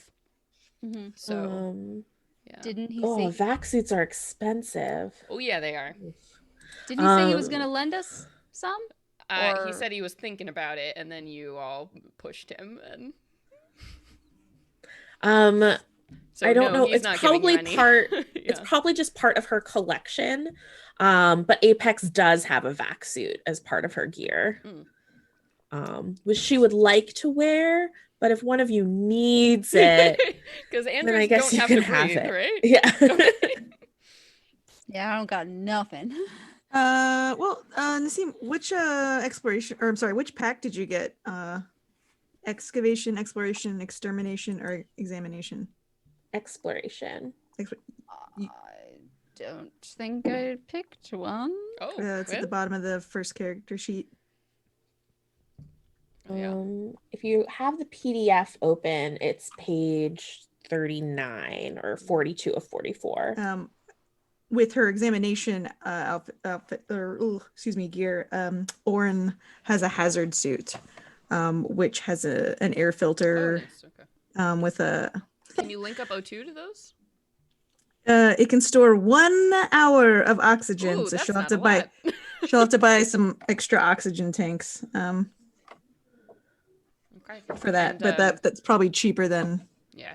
I will say you probably have enough rocks on you to get a vac suit. Oh, like we can barter You our could rocks. barter all of your rocks for a vac suit. My beautiful moon glow. Yeah. I suppose this is why we got it. But definitely, well, I mean, it was for more than this, but yeah. Oh my Again, God. if Naseem might have. Excavation. You have excavation. Okay, so you actually have a vac suit. So perfect. we are covered. Nice. All right, so you just need some O2 tanks then. Yeah. Okay. And and Apex can wear her vac suit. There you go. Would you like your vac suit and I'll wear the hazard suit and just pretend it's a vac suit? If that's what Apex think more would. efficient? I mean, Apex really wants to be a person, but she also cares about the members of the team. So Oren goes, yes, yeah, that would be. Hold on, one moment, and then runs over to the food stall and grabs a corn dog really fast. Yeah, before the credits go. But before, you get that corn dog. yes. Okay, as a thank you, one now, and we'll get one after as well. Oh yeah. Yay, this is I get 2 of these and you just get 1 vaccine. I mean, no takesies, backsies. I'm the fool, yes. So just imagine me in a hazard suit just holding a corn dog. Yep. Oh, good. And pushing it slowly into the space shield. I know y'all don't feel it, but this is a horror game, audience. Oh, we know what's coming. It's like a slow, like, dread. Yeah. Disaster is coming. Yeah. No, it's fine. What are you talking If about? we buy enough corn dogs, we can hold it off. Everything is fine. All right. So you have your vac suits, and you can definitely use that 500 credits. I think we'll get you each a full O2 tank, which is okay. a rarity on this station. It is incredibly expensive. I think you have to barter a little bit to get 2 full tanks, even just with the 500 credits, but you managed to do so. And then you were directed to head down to an area called the airlock, which is, let's look at our map one more time. Okay. 7. Oh no, not 7. 8. Oh, it's not on here. That's fine. So number 10 is the choke. So just as we're looking at this map here, basically all the people who can afford to pay their oxygen task are up here in the ring above, and then further and further down you go, you get to Doptown, which is the area that, the big slum that folks live in, and even further down the ship is the area called the choke. It's all sort of in the same kind of place, but the further down you get, basically the less and less air there is on board the ship here. So you are heading towards this airlock area, which is like the big elevator that leads down into Doptown here. I'm gonna go ahead and put some cool art up on the screen. Whoa. Also, the art in this book is lit, so here we go. Cool. All right. So you make your way towards this airlock, and then when you do get there, let me just make sure. Page 30. Okay. Yeah, and as you approach this area, you get towards this section of the ship that's very sparsely populated, which is very strange considering like how jam-packed the rest of the station has been. But this area is a lot of just like empty fields of steel, and you see every once in a while these very official looking like square buildings all over the place, and lots of people marching around in like full armor and weaponry. You think you're getting like closer to sort of the military heart of the Tempest Mercenary Company as you're approaching this place. And as you're making your way towards the airlock here, you do see this set of huge, like, studded steel doors that form the gates towards this area. And there are tons of people with guns just standing all around, kind of guarding this area here. And as you approach, even, like, from hundreds of feet away, you know, they hold up their guns, like putting you in their sights, and say, "What do you want? What are you doing here?"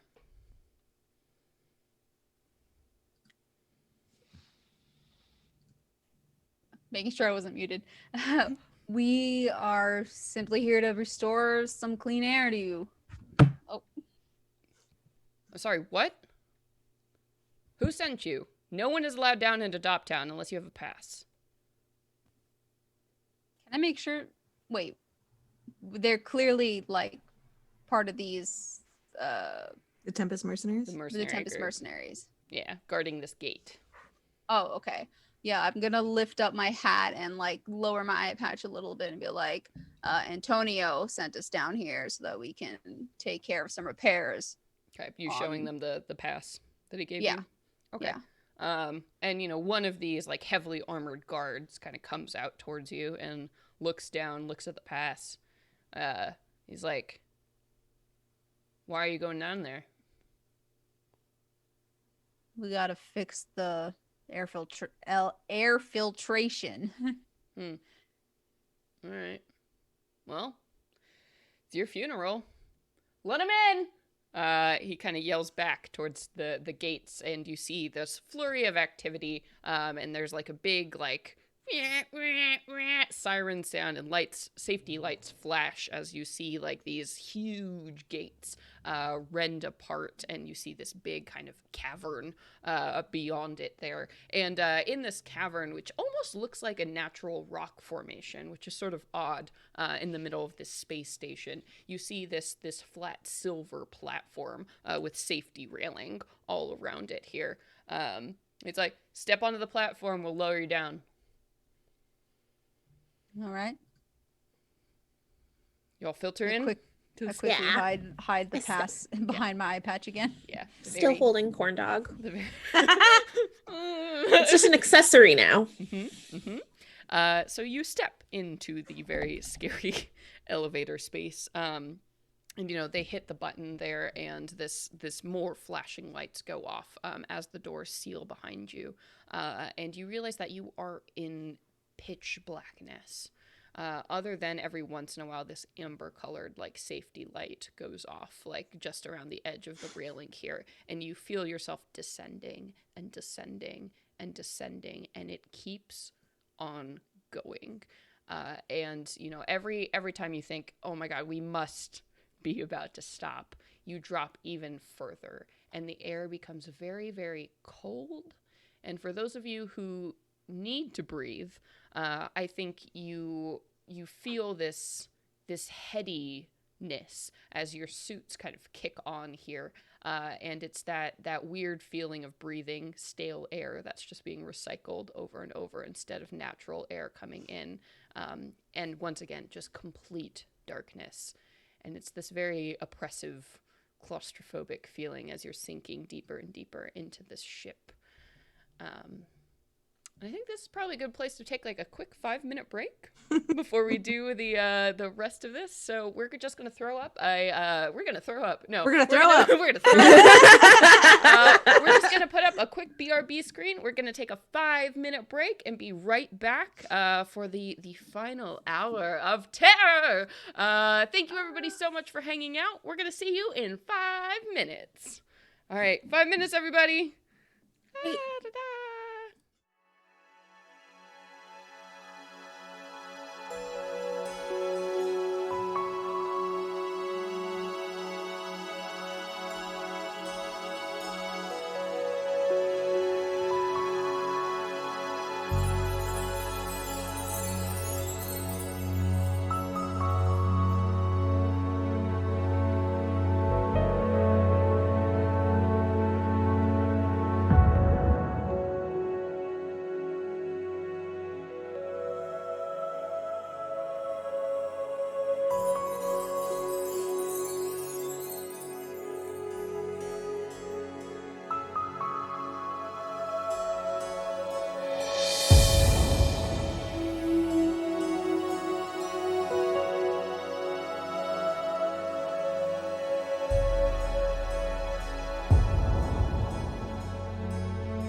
and everybody can see us. Hello, everybody. Wow, we're back from break.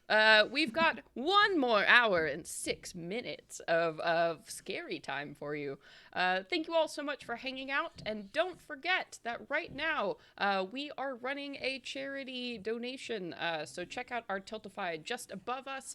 We are raising money for Code 2040. All proceeds for this entire Roll20Con weekend are going to Code 2040, which is an amazing organization that breaks down barriers that Black and Latinx folks are facing in the tech industry. So an awesome cause. Also, you can check out a super sweet Burn Bright t-shirt that is currently for sale. All proceeds of that also go to Code 2040. And we have some giveaways going on. So yes, yay! But let's get back into our tale of darkness, for it is very dark in this elevator shaft you all find yourselves in as you are descending lower and lower into the depths of Prospero's dream. And finally, after what seems like an eternity, the elevator comes to a stop. So you find yourselves, you've landed now on solid ground, and more of those amber-colored safety lights surround you in an equally large cavern down here.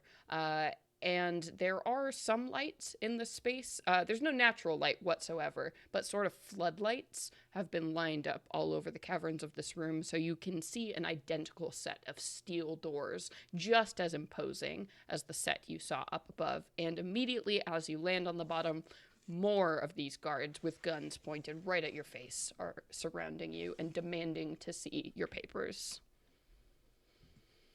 More Tempest mercenaries? Yeah, it looks like. Oh my god, Probably about people. twice as many down here as there were above. And you will say, like, as you hand over the papers, if the people up above were, like, to the point and humorless, the people down here are a new level of just sick of it. As they take your papers and kind of shove you towards the doors. And somebody yells, like, "We've got one coming out." And as they do so, you see filtering from doors on either side. About 20 more of these guards with full, like, assault rifles come out and kind of flank the doors on either side just before it opens, pointing their guns, leveling out towards whatever is beyond the gate, as more flashing sirens go off and these steel gates open. And yeah, if someone directs you, like, go, go, go, go, go. I know I kind of biffed it talking to Colonel Antonio, but did we get instructions of where the filters would be? Like the place to repair them? Like, surely that was part of the instructions. It wasn't just go down and figure it out. Just figure it out. I think he probably would have told you a general direction. So let's go good. ahead So down and then. Yeah. All right. I have a map for you. Here we go. Sorry, no, I mean, I don't care what the exact ones are as long as we go in that right direction. All right. I don't care. So if you all look on the Roll20 screen, you know here, so area 1 right here, this is the airlock space. So the gates are opened up here and you have kind of landed on this platform. And then area 2 here, this is Doptown, which is basically the big slum area that all of these people live in. And then sort of off on the eastern side here, you know that attached is this, it's Air Filter Station 01. Is the one you're looking for. There were many others, but 01 is literally the only one that still works. Nobody has invested any time or resources in maintaining the other 7 that are just dead. Because the people down here, they don't need to breathe. It's fine. So you know that's sort of off on the eastern section. You also know that there is like a big set of like kind of sewage falls at the edge of Doptown that leads into this area that's called the Sink, which is the very bottom area of Prospero's station.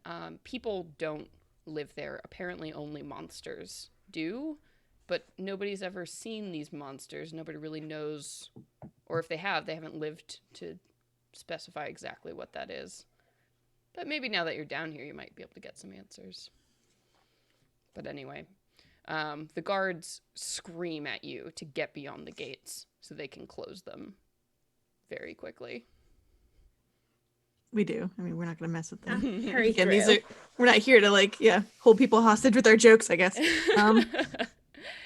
Yeah, and you're, pushed out on the other side, and immediately, like, the steel doors start to close and the amber lights go off. And I think in this moment, you start to hear blasting sounds coming from all around you as, like, weapons are being thrown on either side. So you think grenades coming from beyond, because this like, broken city kind of stretches around you. All of these buildings, they look like maybe once this was like a metropolis like above, but now the buildings have fallen into decay, so anything that's more than 2 stories has like slid apart, and you see great cracks in the steel surfaces of buildings, and in between it all are all of these like shanties and ramshackle shacks that people have built up in the streets here, with piles of trash and debris just lining the streets. So you're not even sure where these missiles are coming from as they are being thrown towards this door here.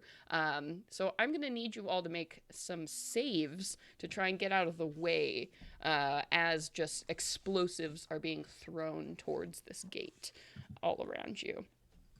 So saves in this game work very similarly to stat checks, except that I force you to make them.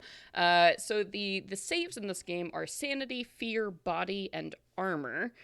So I'm going to say this feels probably like a body save as you're kind of throwing yourselves out of the way of these missiles that aren't intended for you, but are definitely exploding around you.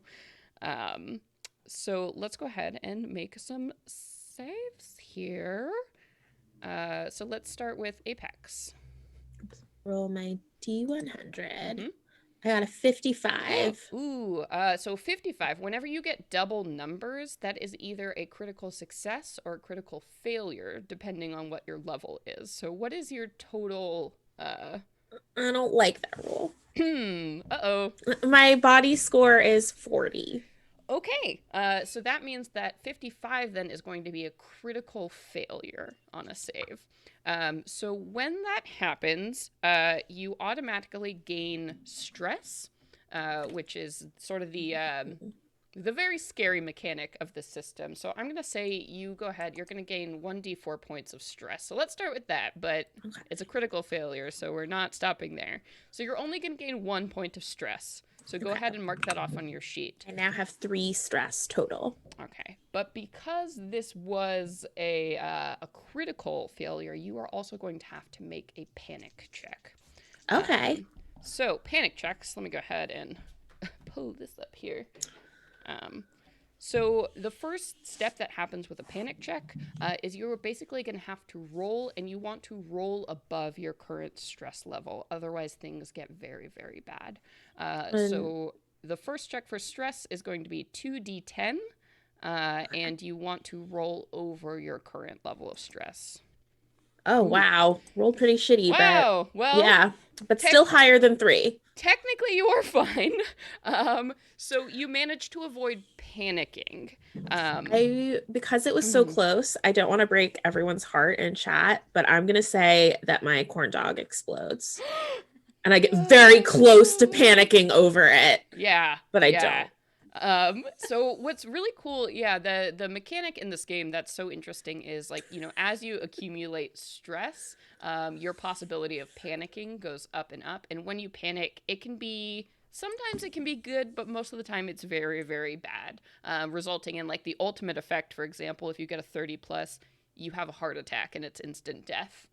Just to kind of give you a scale on how panic can work with your stress. So it is stressful, but you manage to throw yourself, I think, out of the way of these incoming explosions from the darkness. And then Chris, let's go ahead and roll that save for you. Okay. Oh my God. Oh my goodness. Well, my body score is a 30. Well, that is a failure, so you are going to take some stress as you are throwing yourself out of the way. I'm keeping this light at a d4, so you are going to take 3 points of stress as you do throw yourself out of the way of, like, literally being exploded. But I think the shock and the scariness of just having explosive thrown at you is not great. So increased by 3. And then Orin, let's go ahead and roll your save. What? I will say it's pretty bad. I mean, getting all Is this this thrown system at you. broken? This sorry, no. Roll20, help us. What So the? you are only going to take 1 point of stress, though. So why don't you tell me, in this moment, you do manage to avoid bodily harm, but what are you all going through as you're in the middle of a firefight here? I pick up the stick that my corn dog was on, and I'm just like, no. I think Chris is just like panic checking to make sure that the pass that they got to make sure that they can leave this place is still safely tucked under the eye patch and hasn't fallen anywhere. Yeah, Orin has whipped out after like rolling on the ground a bunch. Whips out her med scanner and is just quickly checking Chris, and then switches it to the other side. It's to the so it's to pass it over Apex and just double check that they're doing okay. She's more worried about like the situation of the entire crew. So yeah, I think you do get the quick scans off, and it looks like everybody is still. Nobody was actually injured, but elevated heart rates. Exactly. So all around you now, because it is once again completely dark, you can really just see, the flashes of powder and like the bangs of these grenades going off, and like as the steel doors close, the fire seems to stop, and things fall silent once again. And the most alarming part of this all is because it's dark, you have no idea who threw that weaponry and where they are. So you are just closed in darkness. Awesome. Do we have a flashlight in I have our a flashlight. excavation? I have a flashlight. That's good. Excellent. I'll say it's like one of those big hardy ones that you can like kind of, shine Mag around. light. Yeah. I have infrared goggles. I guess I would don them. That would be a good thing to don, so you can tell when heat signatures are close to you. So I think with those, you can probably see red human shapes retreating off into the darkness. Okay, good. Yeah, and as you look around too with your infrared vision, because you're standing on sort of this desolate street now, it sort of reminds me of like old like Western movies, like these kind of ghost towns, and you can see like these infrared spots of people, and they look sickly. So like that kind of orange, as normal human body temperature is fading because these people aren't getting enough oxygen, so they're not operating at full like heat. And so you see like in between the houses and the shackled like shanties around here, there are lots of people lying down, just unmoving figures. It is very quiet here. There's none of the traffic from the places above. We do have comms in our helmets though, so we can talk to one another. And Orin like double taps the side of hers, and she's got the 2 vac suits have headlamps. Oh, nice. And actually, so does Apex's. So you can see like directly the space kind of in front of yeah, you. yeah, it's like a terrifying drive and like a fog. It's like in the rain and the fog. Yeah, Like, yeah. cool. It's like I can can see see 5 exactly feet in front of me. Mhm. Nice. Which sort of almost makes it worse in a lot of ways, I imagine. I'll also turn the flashlight on and kind of like move it around to see what we can get of our surroundings. Yeah, and you do, you clear over this street you're standing in, and it looks like, probably if you moved in this direction, you would head towards maybe like a central plaza area. Looking at the layout of this place, this was probably once a very nice, well-functioning like city block. But it has clearly been abandoned and fallen into disrepair. And then Orin, I mean, you would know, just as like it got hard to maintain the energy levels on the station areas were abandoned. But people used to live down here. This used to be a flourishing part of the city, but it just got sealed off and now sort of functions as a debtor's prison.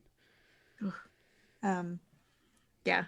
Orange is gonna be like, let's walk quickly, walk, with purpose. Yes, that Yeah, is and I'll good. just like keep you guys in the know that like a few bodies just kind of ran away, but there doesn't seem to be anyone in the immediate area. How many limbs? It like- seems all limbs were intact. Either 4 or 3, but Just that's not no- weird for like people who have lots of, Right. I robot just, no appendages. additional ones, right? No 6 or 8. Not so far. Oh no, nothing beyond the ordinary. Just actually a few feeble bodies. Okay. hmm And you will see, as you move through the streets every once in a while, somebody will retreat from your light. Somebody kind of scurries back, deeper into a box on the side of the road, or just away, like kind of holding their hands up against your light, since people are growing accustomed to the dark down here. And while we are making our way towards air filter 01, somebody roll me a d10.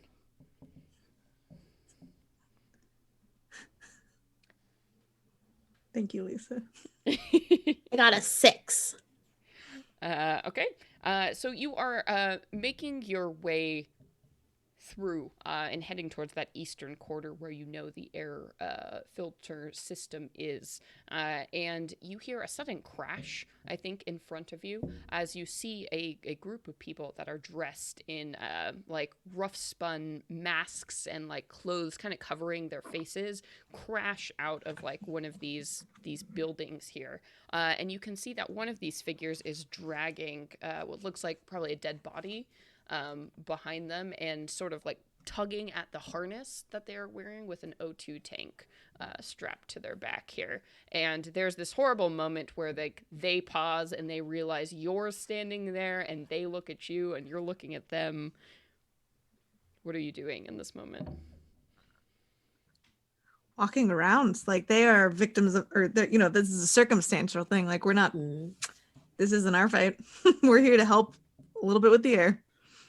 Yeah. Or that's what Orange is like. Can. So just says that, just like, oh, we should keep going. Yeah. Save as much oxygen as we can, and they should be doing the same, but it's not for us to say.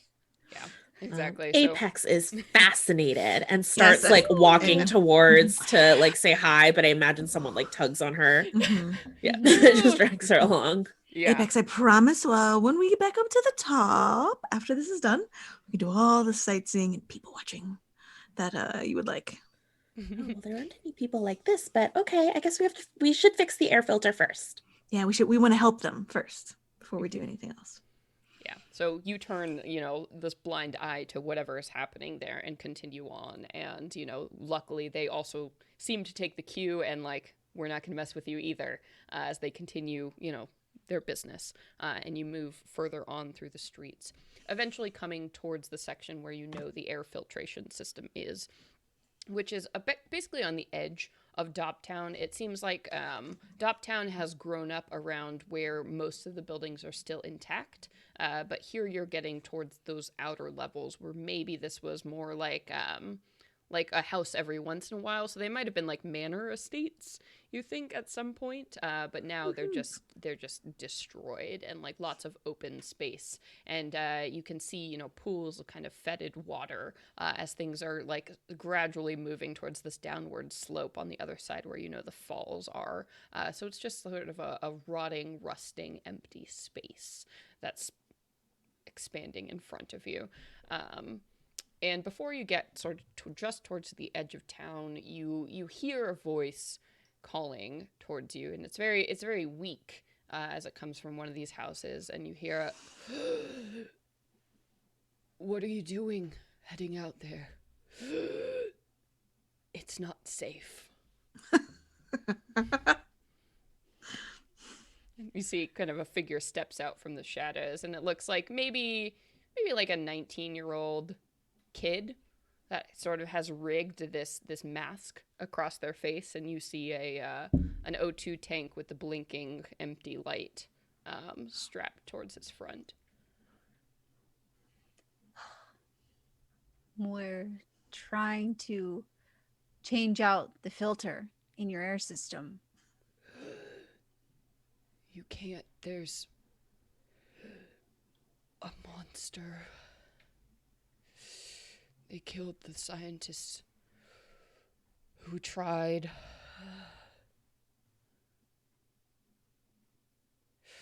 Where does it live? In the filter. The guards don't believe us, but it's there. No one can change it. It kills all who try.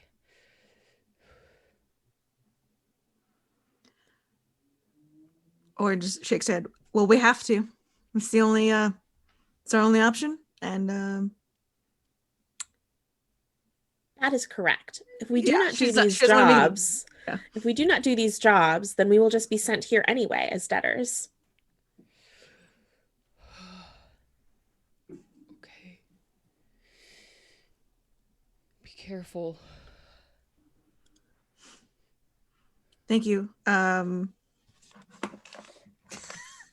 she tries to like whip out her pack really fast and hands this child 2 packs of auto meds. Oh. Not that that's gonna help with oxygen a lot, but He looks at you gratefully. He's like, I hope you can fix it. Thanks. Thank you for the warning. Mm-hmm.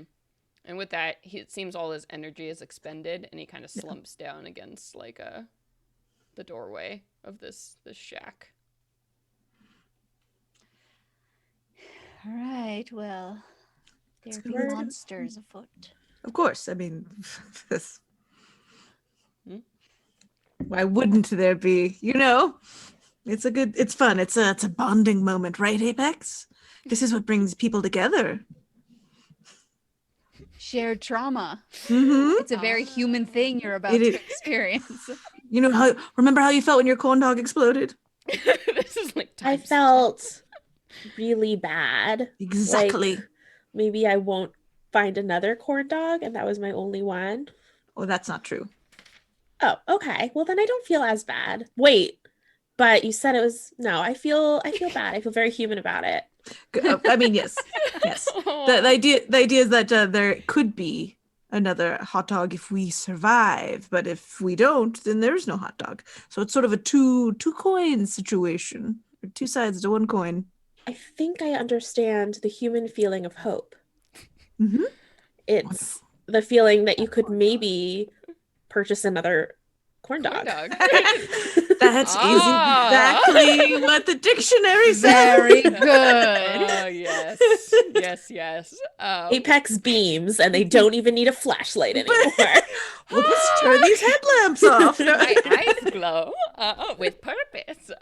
So you see beyond this like barren field that forms the edge of town here, at the kind of the very edge, sort of where like the cylinder of this station, spike would end. There is this very boxy building, and it looks like a big box with a bunch of other like boxy cubes on top of it, surrounded by this like wire fence. So if you've ever seen like big electricity complexes or grids, that's sort of what it looks like as you're approaching the edge of town here. And there are no lights whatsoever around this space. You can see that several points in the chain link fence have been cut. And just kind of left that way, like people have already cut through paths to get in and out of this space here.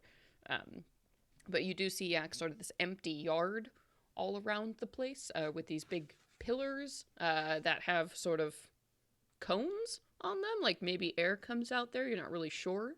But the very front of the building has these 2 massive steel doors that once again look very imposing.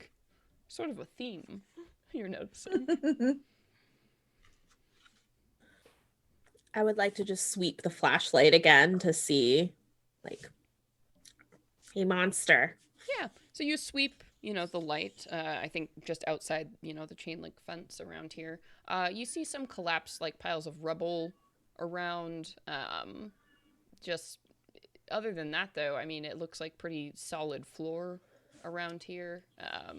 The chain link fence does extend in a big, like, square around this building, but you don't see anything in this kind of front yard area. Okay.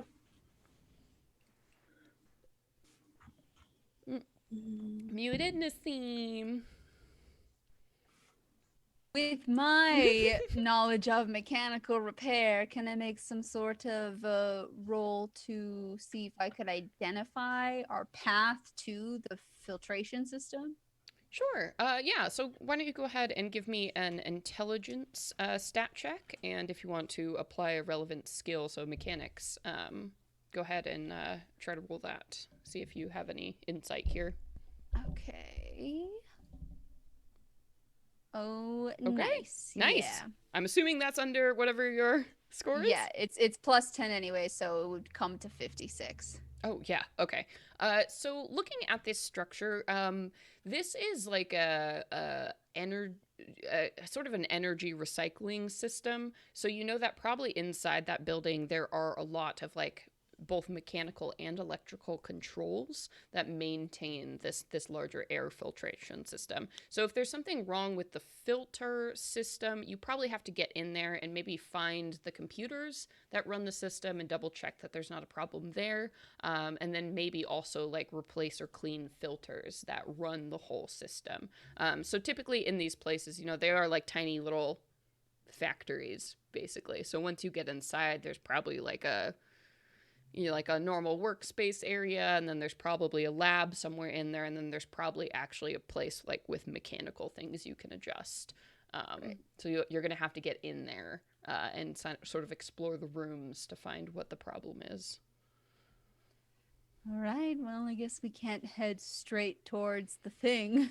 We'll have to quietly, carefully search this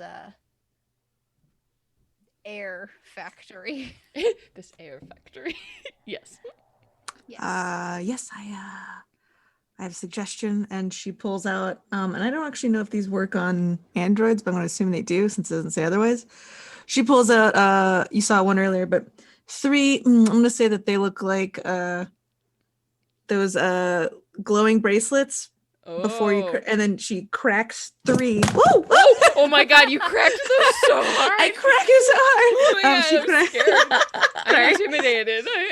You win.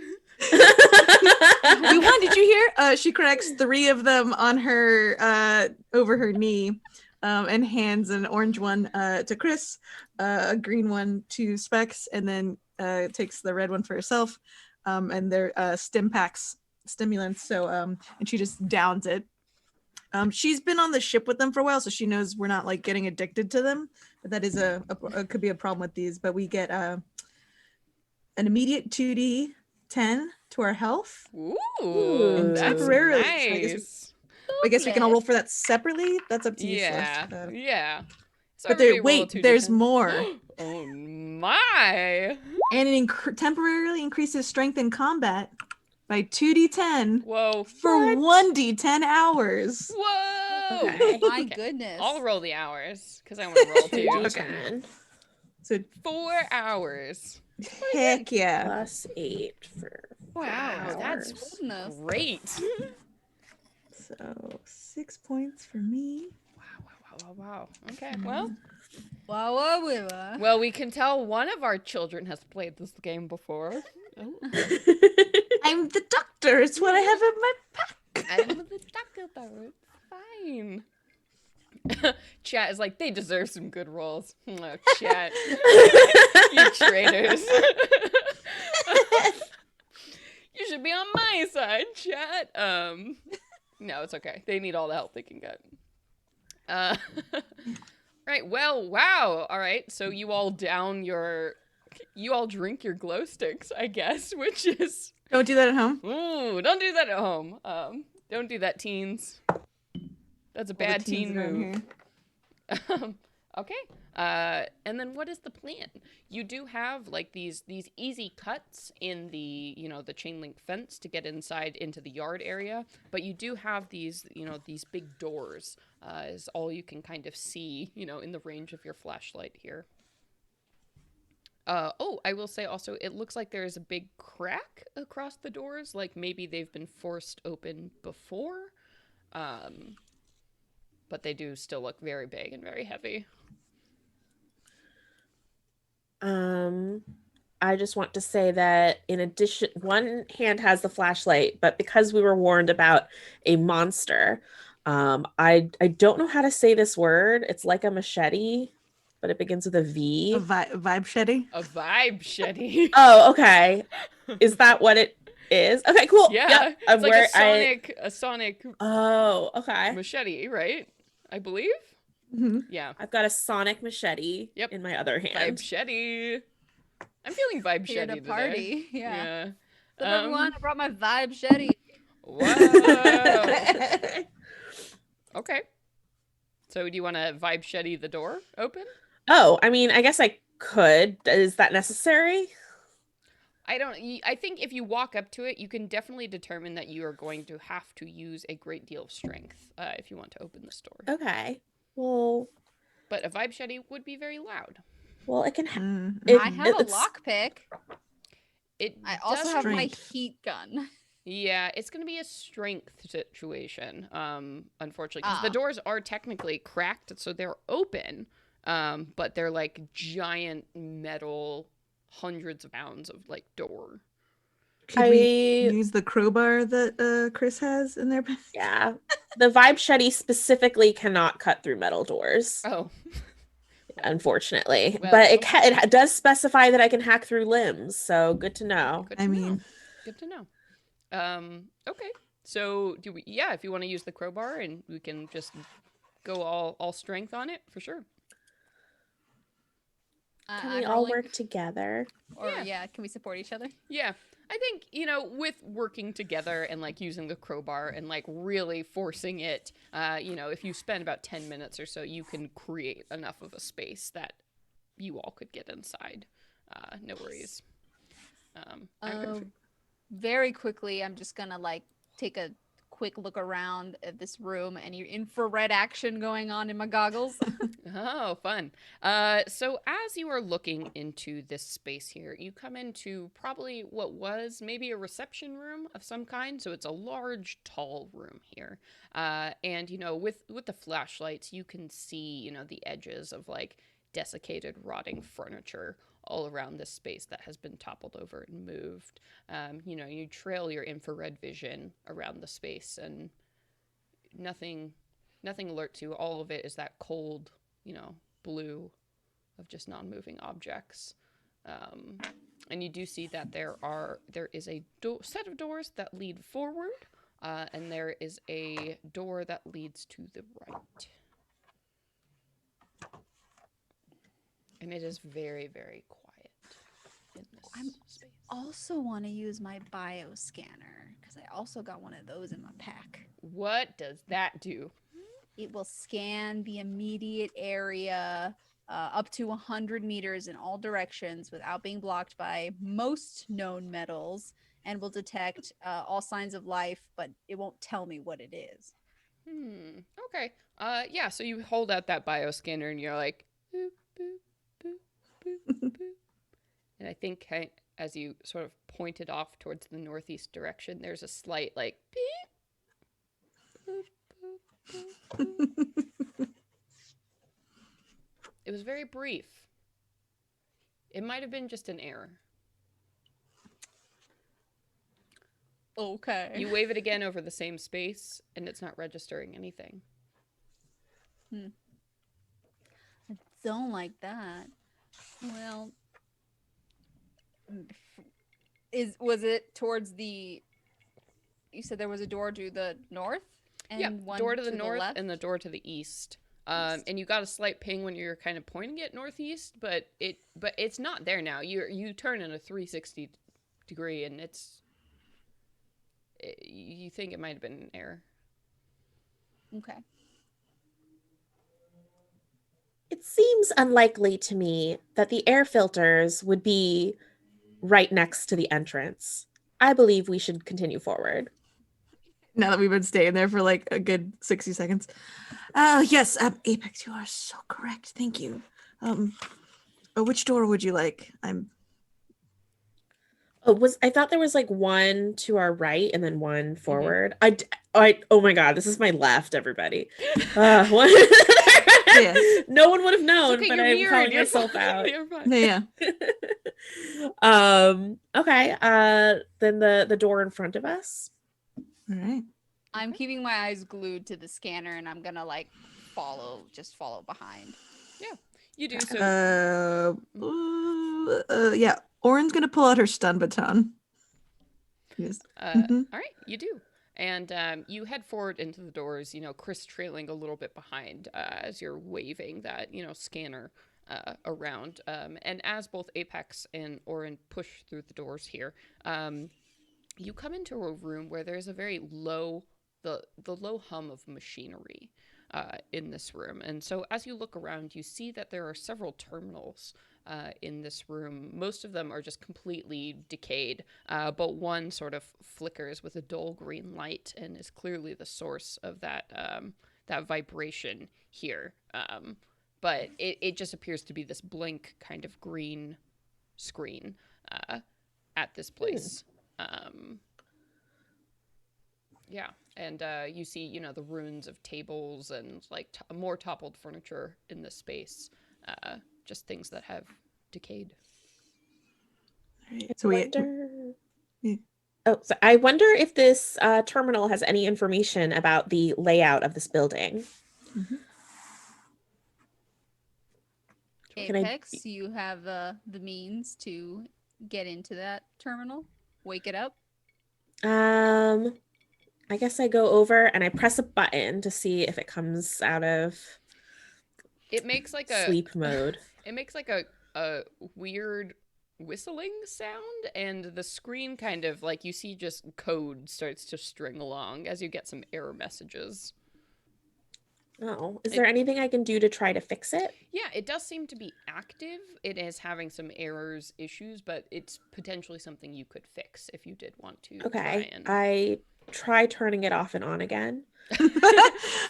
Nailing it. Why don't you go ahead? Why don't you go ahead and give me a check if you want to try and get this computer online? I would like to make an intellect computers check if I can. That makes a lot of sense to me. Let's go ahead and roll my D100. Oh, yay! Ooh! A successful roll. All right, that's cool. You turn it off and I needed on. to get lower than a 53, and I got a 30. Yeah, and you're like, bing, bing, bing. It just starts working again. And, like, you are able to get in there and, like, take care of some of the code bugs as you're going to spend a few minutes waking up this computer and, like, getting it back online.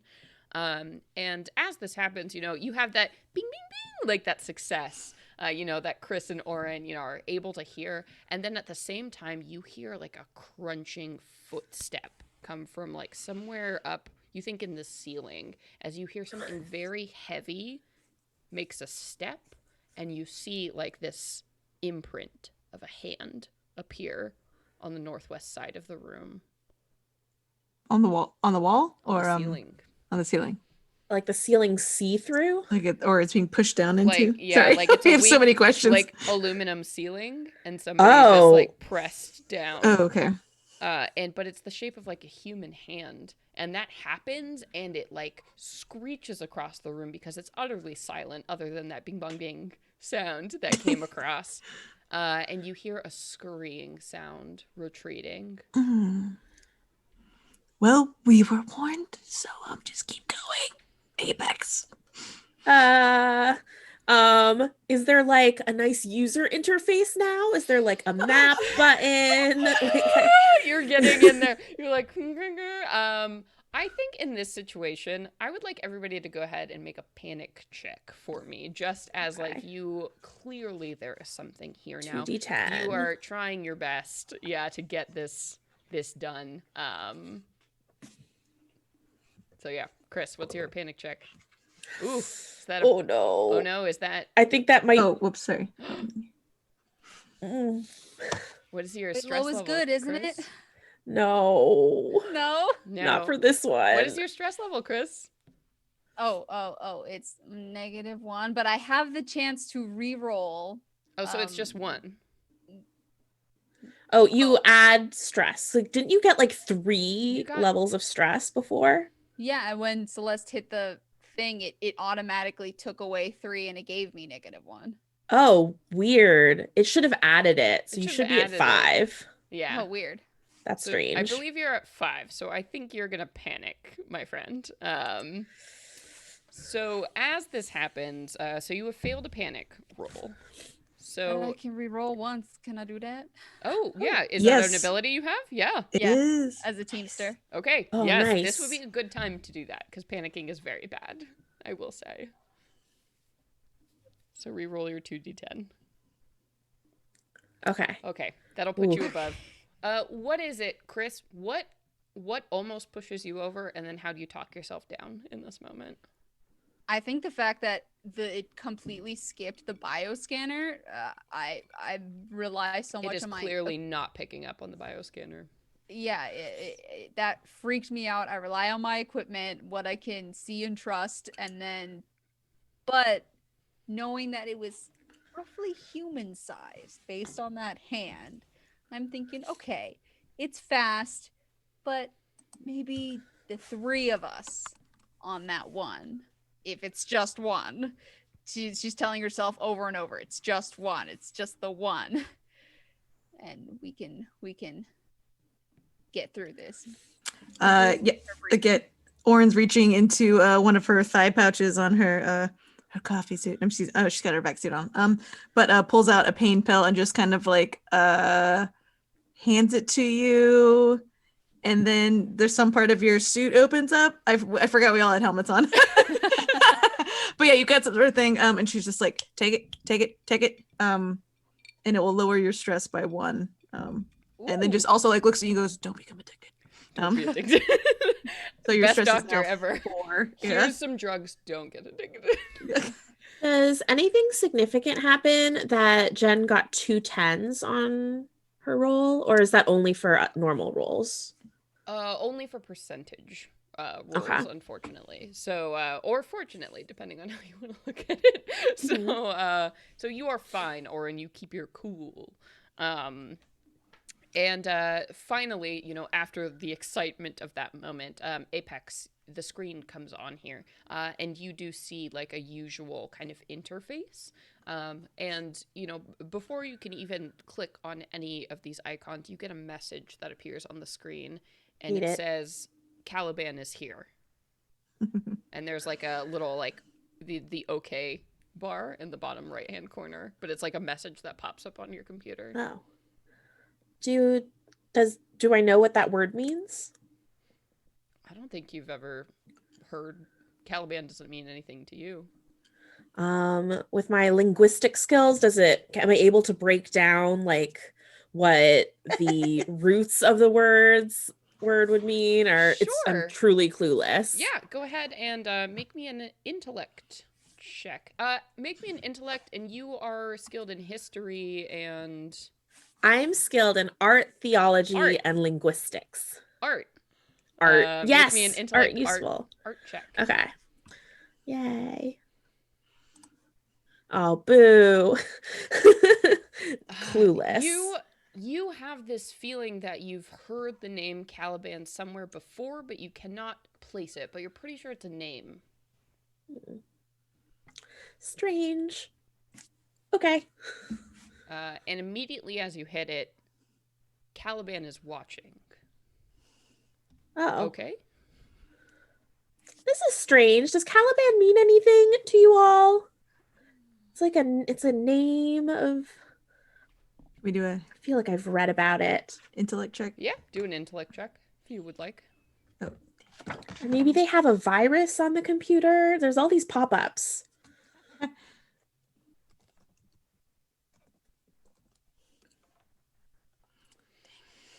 Yeah, it doesn't mean anything to you, Oren. Is it capitalized?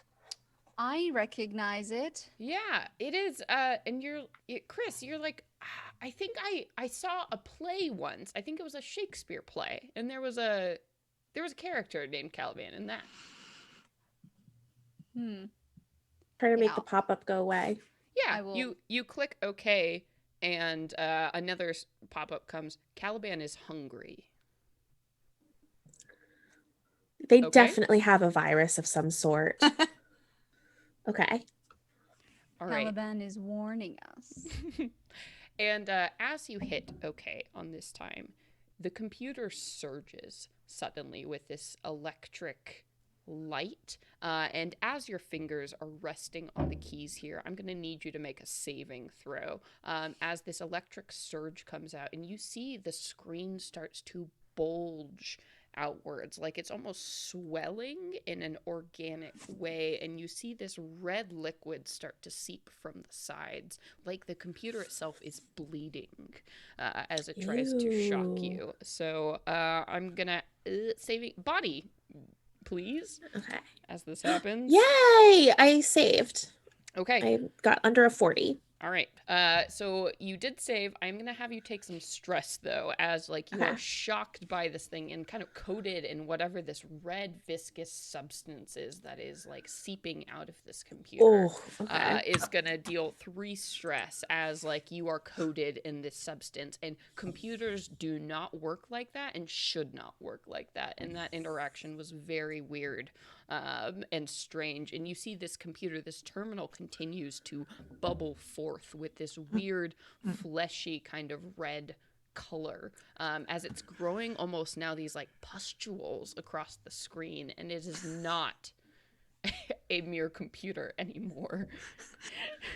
Oren's pulled out her cybernetic diagnostic scanner and her med scanner. One is for cybernetic organisms to diagnose physical or mental issues with the computer. You are and the med getting scanner. such intense and complicated readings on both. What you have in front of you is a machine, and what you have in front of you is an organic being, and your scanners are blowing out, trying to even comprehend what is actually happening in this moment. And you see all the other dead computers in this room. All of a sudden, their terminals start to flick green, and you see the same message: Caliban is here, Caliban is here, Caliban is here. And across from the ceiling up above, you hear scurrying of feet coming from somewhere up above you in this building as all of these terminals start chirping and begin to burst with this red material. I would like everybody to make panic checks for me. Yeah. I don't like this. Enough of this. Ooh. Okay, good. Oh, it's getting tight. All right, I think we all barely managed to hang on here, but it is becoming very clear to you that the terminals in this room are transforming. What are you all doing? I would like to eat a little bit of my comfort menthol. Okay. Hold up. I Tiger find this Balm. experience unpleasant. Yes, absolutely. Are you all remaining in the room? I guess is my big I think question. we should leave. Yeah, we should just like start running. Yeah. Caliban is here. Do we want to go towards that other door that was in the forward part of the hallway or front? Yeah. Yeah. The If north there's end? no other exit from this room.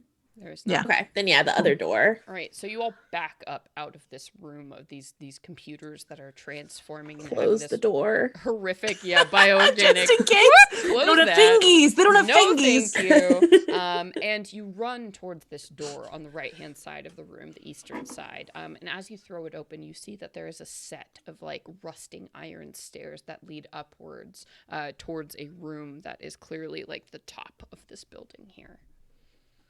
Okay. Seem Hey. muted. Seem you're muted. What? Wait. Oh you're no, not. I guess you aren't. No, you're. I'm saying up the stairs. Yeah. All right. So you run up these stairs here, Carefully. and you can hear the bubbling and humming growing in volume from that lower floor where the terminals are coming from, as if the transformation is continuing. And as you get up the stairs, you see here that you're in this more of a machinery type room, you do see that there are several like air filtration devices that are spinning, and again that low humming kind of permeates through this whole space, even as the floor beneath you is like creaking, the weight on this ancient floor here. And you do see this large set, this filter that is leading into a tube that probably links further up into the building. And you see it is absolutely like filthy and torn. So clearly it is not filtering properly in any way here. And that is on the far side of this dusty room.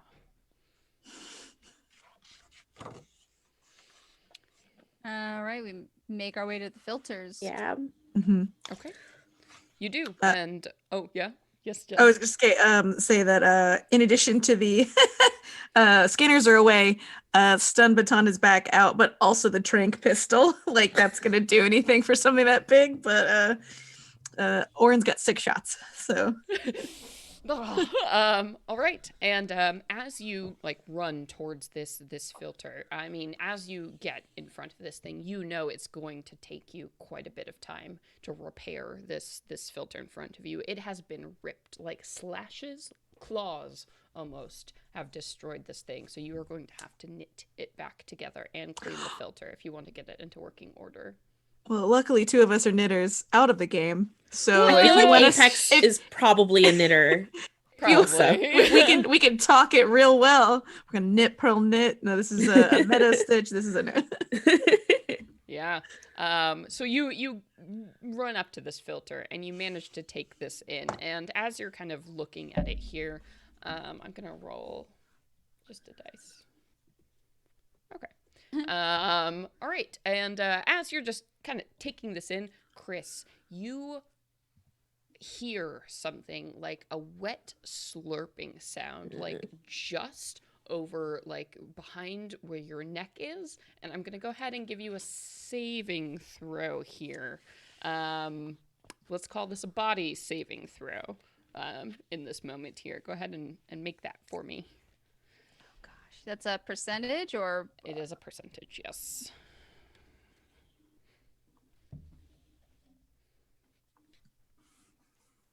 Up. Okay. So you manage to hear that sound and that slurp and throw yourself out of the way just in time as you see this barbed, deep purple tentacle kind of like flick just to where you were. And you can see that it was intent on like digging itself just into the base of your spine here. And you can travel up to look at this creature that is perched on the ceiling. It looks like an emaciated human figure, but again, is that completely bruised, colored purple, and they seem to have 6 of these gangly arms that have come out of their body, and their face is just a mess of organic material and machine. As you're looking at them, you see like tubes and piping and like chips embedded into their system as they are hanging onto the ceiling, adhered by some means, and you see that tentacle that lashed out was a tongue that now retracts back into this weird, like, purple skull as it's sitting up there now salivating on the ceiling, and it drops down instantly, landing on 6 of its spider-like appendages here and is squaring off with you all in this moment. What are you doing? Well, I'd like them to continue knitting. Sure. Whoever is knitting. So I'm gonna try to get my heat emitter onto it and like brand the thing. Okay, sure. Yeah, so if you want to go ahead and try and attack this thing, try to scare it off, whatever it is, you have seen nothing like this in the world. Actually, probably a good time to make another panic check at this moment as this thing falls in front of you. This horrible mutation between, like, man and machine is just shocking. Orin. All right, it looks like Apex and Chris have succeeded. Ooh. Ooh, wait. Ooh. I only have 3 stress. Okay, Oh. so you're That's good. you are Yeah, fine. I only got that one at the beginning. Okay, then you are fine. The doctor is cool. But she also is reaching into her pack and pulls out 3 auto meds, tranks and sorry, not tranks, needles, and just goes, I'm helping, and like hits Chris and Apex right above the knee and depresses them, so they get 10% to body saves, and 10% to fear saves. Oh my god! All right, so that is your move. Yeah. Oren comes in and is like shoving this syringe Some of these into the drugs in the- legs of her Take mine too. companions. All right, and then Chris, so we're going to go ahead and make a combat check here, which is, so you are going to make a combat check against my armor save. So go ahead and roll that combat check here, and if you feel like there is a skill appropriate to apply to that, by all means for that stat. Oh, sorry, I think you're muted again. Always, of course. It says for the heat emitter that it will take -5 from their armor save. Oh. Rough. Okay, well, let's see if you manage to hit it first off. Yeah. And I get firearms, combat. Okay. So +15. Hold on, math. Okay. Oh, heck yeah. Whoa! Yes. Okay. So Wait. that's... Hang on. You rolled 2d10. You need to roll a what was it? percentage for combat. That's the 100? Yeah, it's a stat check. So you have a combat stat? Wow, that's great. You rolled 6 out of 100. So that is an extremely good success. So I think as you swing your blade down at this thing, and what does it look like? What is the attack you're doing? What does this weapon look like in this moment? It kind of, in my head, since it emits heat, it kind of looks like a sander with like a flat surface with like a small ridge going down it, as if like a skinny little razor or X-Acto knife of heat comes out of that. So it's like a thin but piercing, boiling, white hot slice through a tentacle, perhaps slicing one through. Yeah. So you bring this like flaming, white piece of machinery around. And as you do impact on one of these creatures, like 6 legs, you see this thing rears up in utter fear of this heat that you have thrown at it. And as you look at it, before it looked like its face was a mess of kind of machinery, and it was hard to tell what was going on there. But as it stands up, you see the machine parts move around, forming this very, very human face that just drops into this anguished, silent shriek as it retreats back from you and the heat. And it moves so quickly as it scurries away from the floor and like back up into this hole, this vent that you've seen up in the ceiling, and you hear it like retreating, and just this gasp kind of echoes out as this beast is gone.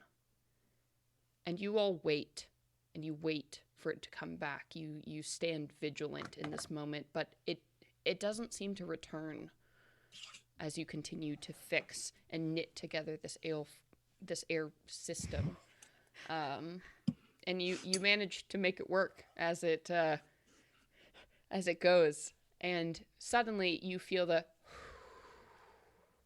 of like clean flowing air once again as you establish this machinery, and you know that fresh air is pumping back into Doptown and hopefully going to buy these desperate people just a little bit longer. One filter, the size of a human for this whole effing town. Sorry. And that's where we're going to end our game for today. Congratulations, everybody. You lived. But are the people of Prospero's Dream going to? Who knows? If we ever play another one-shot, we'll probably find out. Thank you all so much for sticking around for this late night game. We super duper appreciate you being here. Super appreciate you all supporting Roll20Con and Code 2040, the awesome cause that this is all for. So before we end things, I want to go around once again and please, cast members, let people know where they can find you, how to check out all your amazing content online. So Lysa, where can the folks go to find you in the wide, wide world? Hello, everyone. Thanks for hanging out and showing my little gentle robot all the love. You can find me at Lysa Penrose. That's Lysa spelled with a Y on Instagram or Twitter, and also on Twitch, twitch.tv/Lysa Penrose. And I've got a bunch of stuff coming up. I'm DMing a Halloween game next week for Swords and Scroll if you'd like to sign up. And I'm playing in an actual play Flames of Freedom on Monday. And if you want to find out all the details that I don't remember right now about that, go check out my Twitter. Previously mentioned. Ha! And you can see our Twitter handles up in the mentions right above. So please follow us all on Twitter. Naseem, where can the people go to find you? Oh, the people, come find me online at Nazgul if you like, and also listen to me on the Venture Maidens podcast, and come hang out with me while I play some video games on the Venture Maidens Twitch, and you'll definitely will be seeing me on the Roll20 channel in the weeks ahead. A little bit more. Ooh, secrets. And Jen, where can people go to find you? Oh, you're muted. Nowhere. Sorry. Silence. You can find me on Twitter and Instagram at thegenya. You can find me tomorrow at twitch.tv/geekgirlcon, where my family-friendly D&D podcast will be playing a little creepy game, fun game with it's fun for the family too. Just a reminder. And then every Friday, from 6 p.m. to 8 p.m. Pacific, you can find me on twitch.tv/The Venture Maidens, where we are playing The Rising Hunger with Sage as our dungeon master. So, and shout out to my mom, Kyla, for watching both shows tonight. Oh, moms! Moms are awesome! And my name is Celeste Conowitch. I have been your warden this evening. If you want to check out all the things I'm doing, the best way to do that is to follow me on Twitter at @cconowitch. I am a freelance game designer, podcaster. You can, of course, catch me on the Venture Maidens, where I'm the dungeon master for that. You can always tune in to check out our Burn Bright Burning Daylight playthrough, which is posted on the Roll20 YouTube, which premieres the awesome system that is Burn Bright, playing through their first campaign. That features Naseem as well. Yes, that's great. Thank you all so much for being here, for supporting a great cause. We have 2 more awesome days of games and programming for you, both Saturday and Sunday, so stay tuned for the Roll20 app, all the awesome scheduling that is coming. Please do make sure to pick up your free copy of the new Burn Bright game, the new module that is floating around. Stay tuned for more giveaways all through the weekend, more stuff from Code 2040. Pick up your awesome t-shirt for Burn Bright, with all proceeds going to charity. And also make sure to sign up if you want to check out any of the games that are available on Roll20. There are a bunch of free demos that are happening. Like, I know I'm running a Burn Bright game on Sunday, and I still have slots open. So just go ahead and go to Roll20 app, like looking for game section for Roll20Con, and you can sign up to play some of these games, including Mothership, which is a very awesome and scary game. So I hope you all had a super great time. Thank you all so much for being here. Stay cool, everybody, and have fun in space. Happy Halloween! Oh, yes. Bye, everybody. Ah!